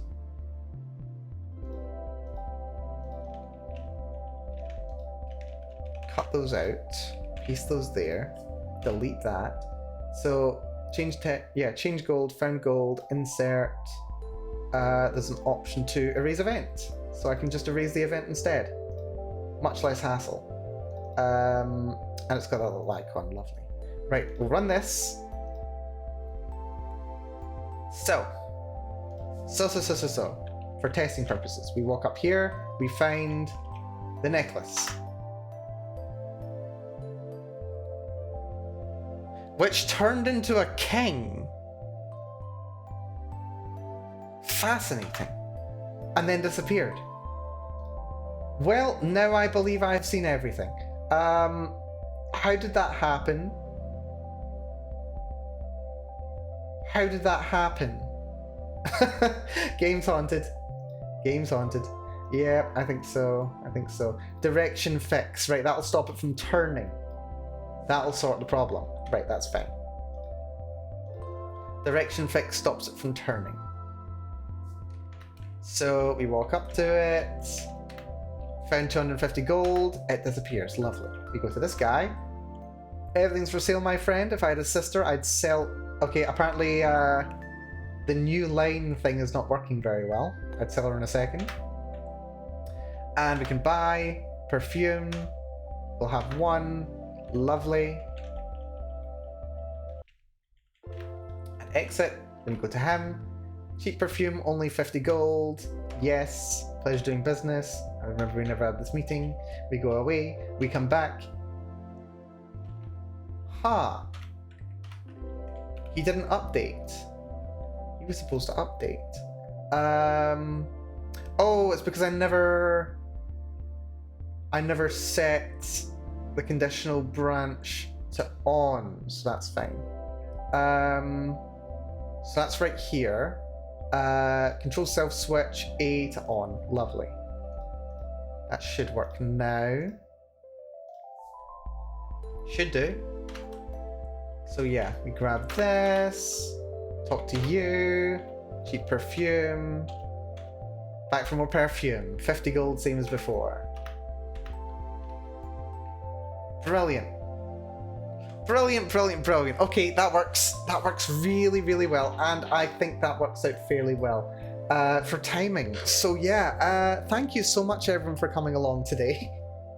I hope you've enjoyed this little look over RPGMaker XP.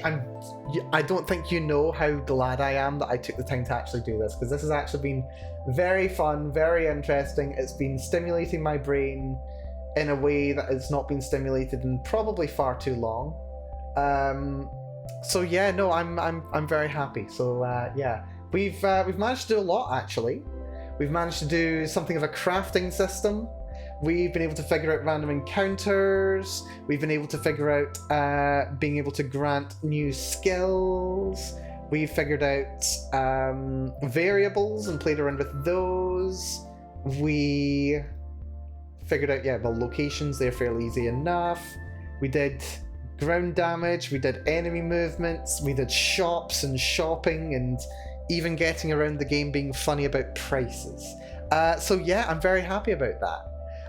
Have a nice rest of your day, Mel. Thank you, Zeffy. And thank you so much for all your help today. It's been great. You too, Maximum Sharpie. Enjoyable hanging out with you on stream. Thank you so much. Thanks for some shots of my XP maps as well. I will look forward to checking those out, Sharpie. Those will be very interesting. Yeah, no, I'll have a look at them. Absolutely, absolutely. But yeah, no, if anyone would be interested in seeing some more RPGMaker next week, maybe... Yeah, I think it'll probably be like towards the end of next week, maybe next Thursday as well, maybe Friday or something, I don't know, we'll have to see. If you would like to see more, do let me know. Either let me know here or on my Discord, which, you know what, I'm going to shout out again because of course. It's brand new, and we've got, that's DOScord. It's brand new, we're still trying to top it up with people's. So get in there if you haven't already. I'm working on some stuff, as I mentioned. I'm working on some community servers where me and some friends are going to be playing, and they're going to be open for members of the community to drop in as well. Probably on a, probably at the very least at first on a, what's it called? Shit, I can't words. I'm too hungry. Yeah, probably on an invite-only basis, but if you request access, when access is opened, I will definitely be able to look at letting you have access, so that would be very good. Please look forward to it. But yeah, aside from that, that's going to do it for me. Words are hard, words are very hard. English is a difficult language. But yes, with that having been said, I have been Melanie. Thank you so much, everyone, for coming along. This has been super fun. I do want to do some more of this. I do want to mess around some more. And, more ideas for game mechanics would also be appreciated, because I love figuring out game mechanics. This is like half of the fun for me, is doing the game mechanics. More than the writing and the making the game look pretty. It's the game mechanics that really excite me. So, yeah. Anyway, take care of yourselves all, and I'll see you all again very, very soon. Bye-bye, everyone. Bye-bye-bye-bye. Bye-bye. Yeah, thank you, Adaver. Thank you, Nucleos. Have we got something good for dinner? I do. I'm making stir fry. It's going to be lovely. Still need to confirm exactly whether something's happening tomorrow. I don't know if something's happening tomorrow. Something may be happening tomorrow. If not, I'll be streaming tomorrow. If nothing's going on tomorrow, I will be streaming tomorrow, and it'll be fine. It'll be fine and good. What am I streaming tomorrow? You know, I don't even remember. Oh, wait, Infinifactory. Yeah, we're gonna try and finish off Infinifactory. That's gonna be great. Anyway, who do we have to raid? Who do we have to raid today? Let's see. Oh, we've got lots of people to raid today. That's fun.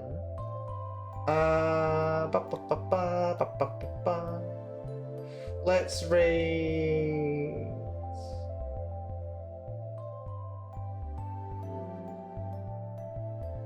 Let's raid Lennox again. Lennox is playing some Dark Souls, which I've been enjoying quite a lot myself, although he's playing Dark Souls 2.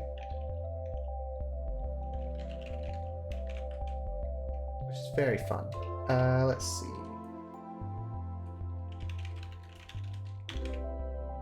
There we go. Right.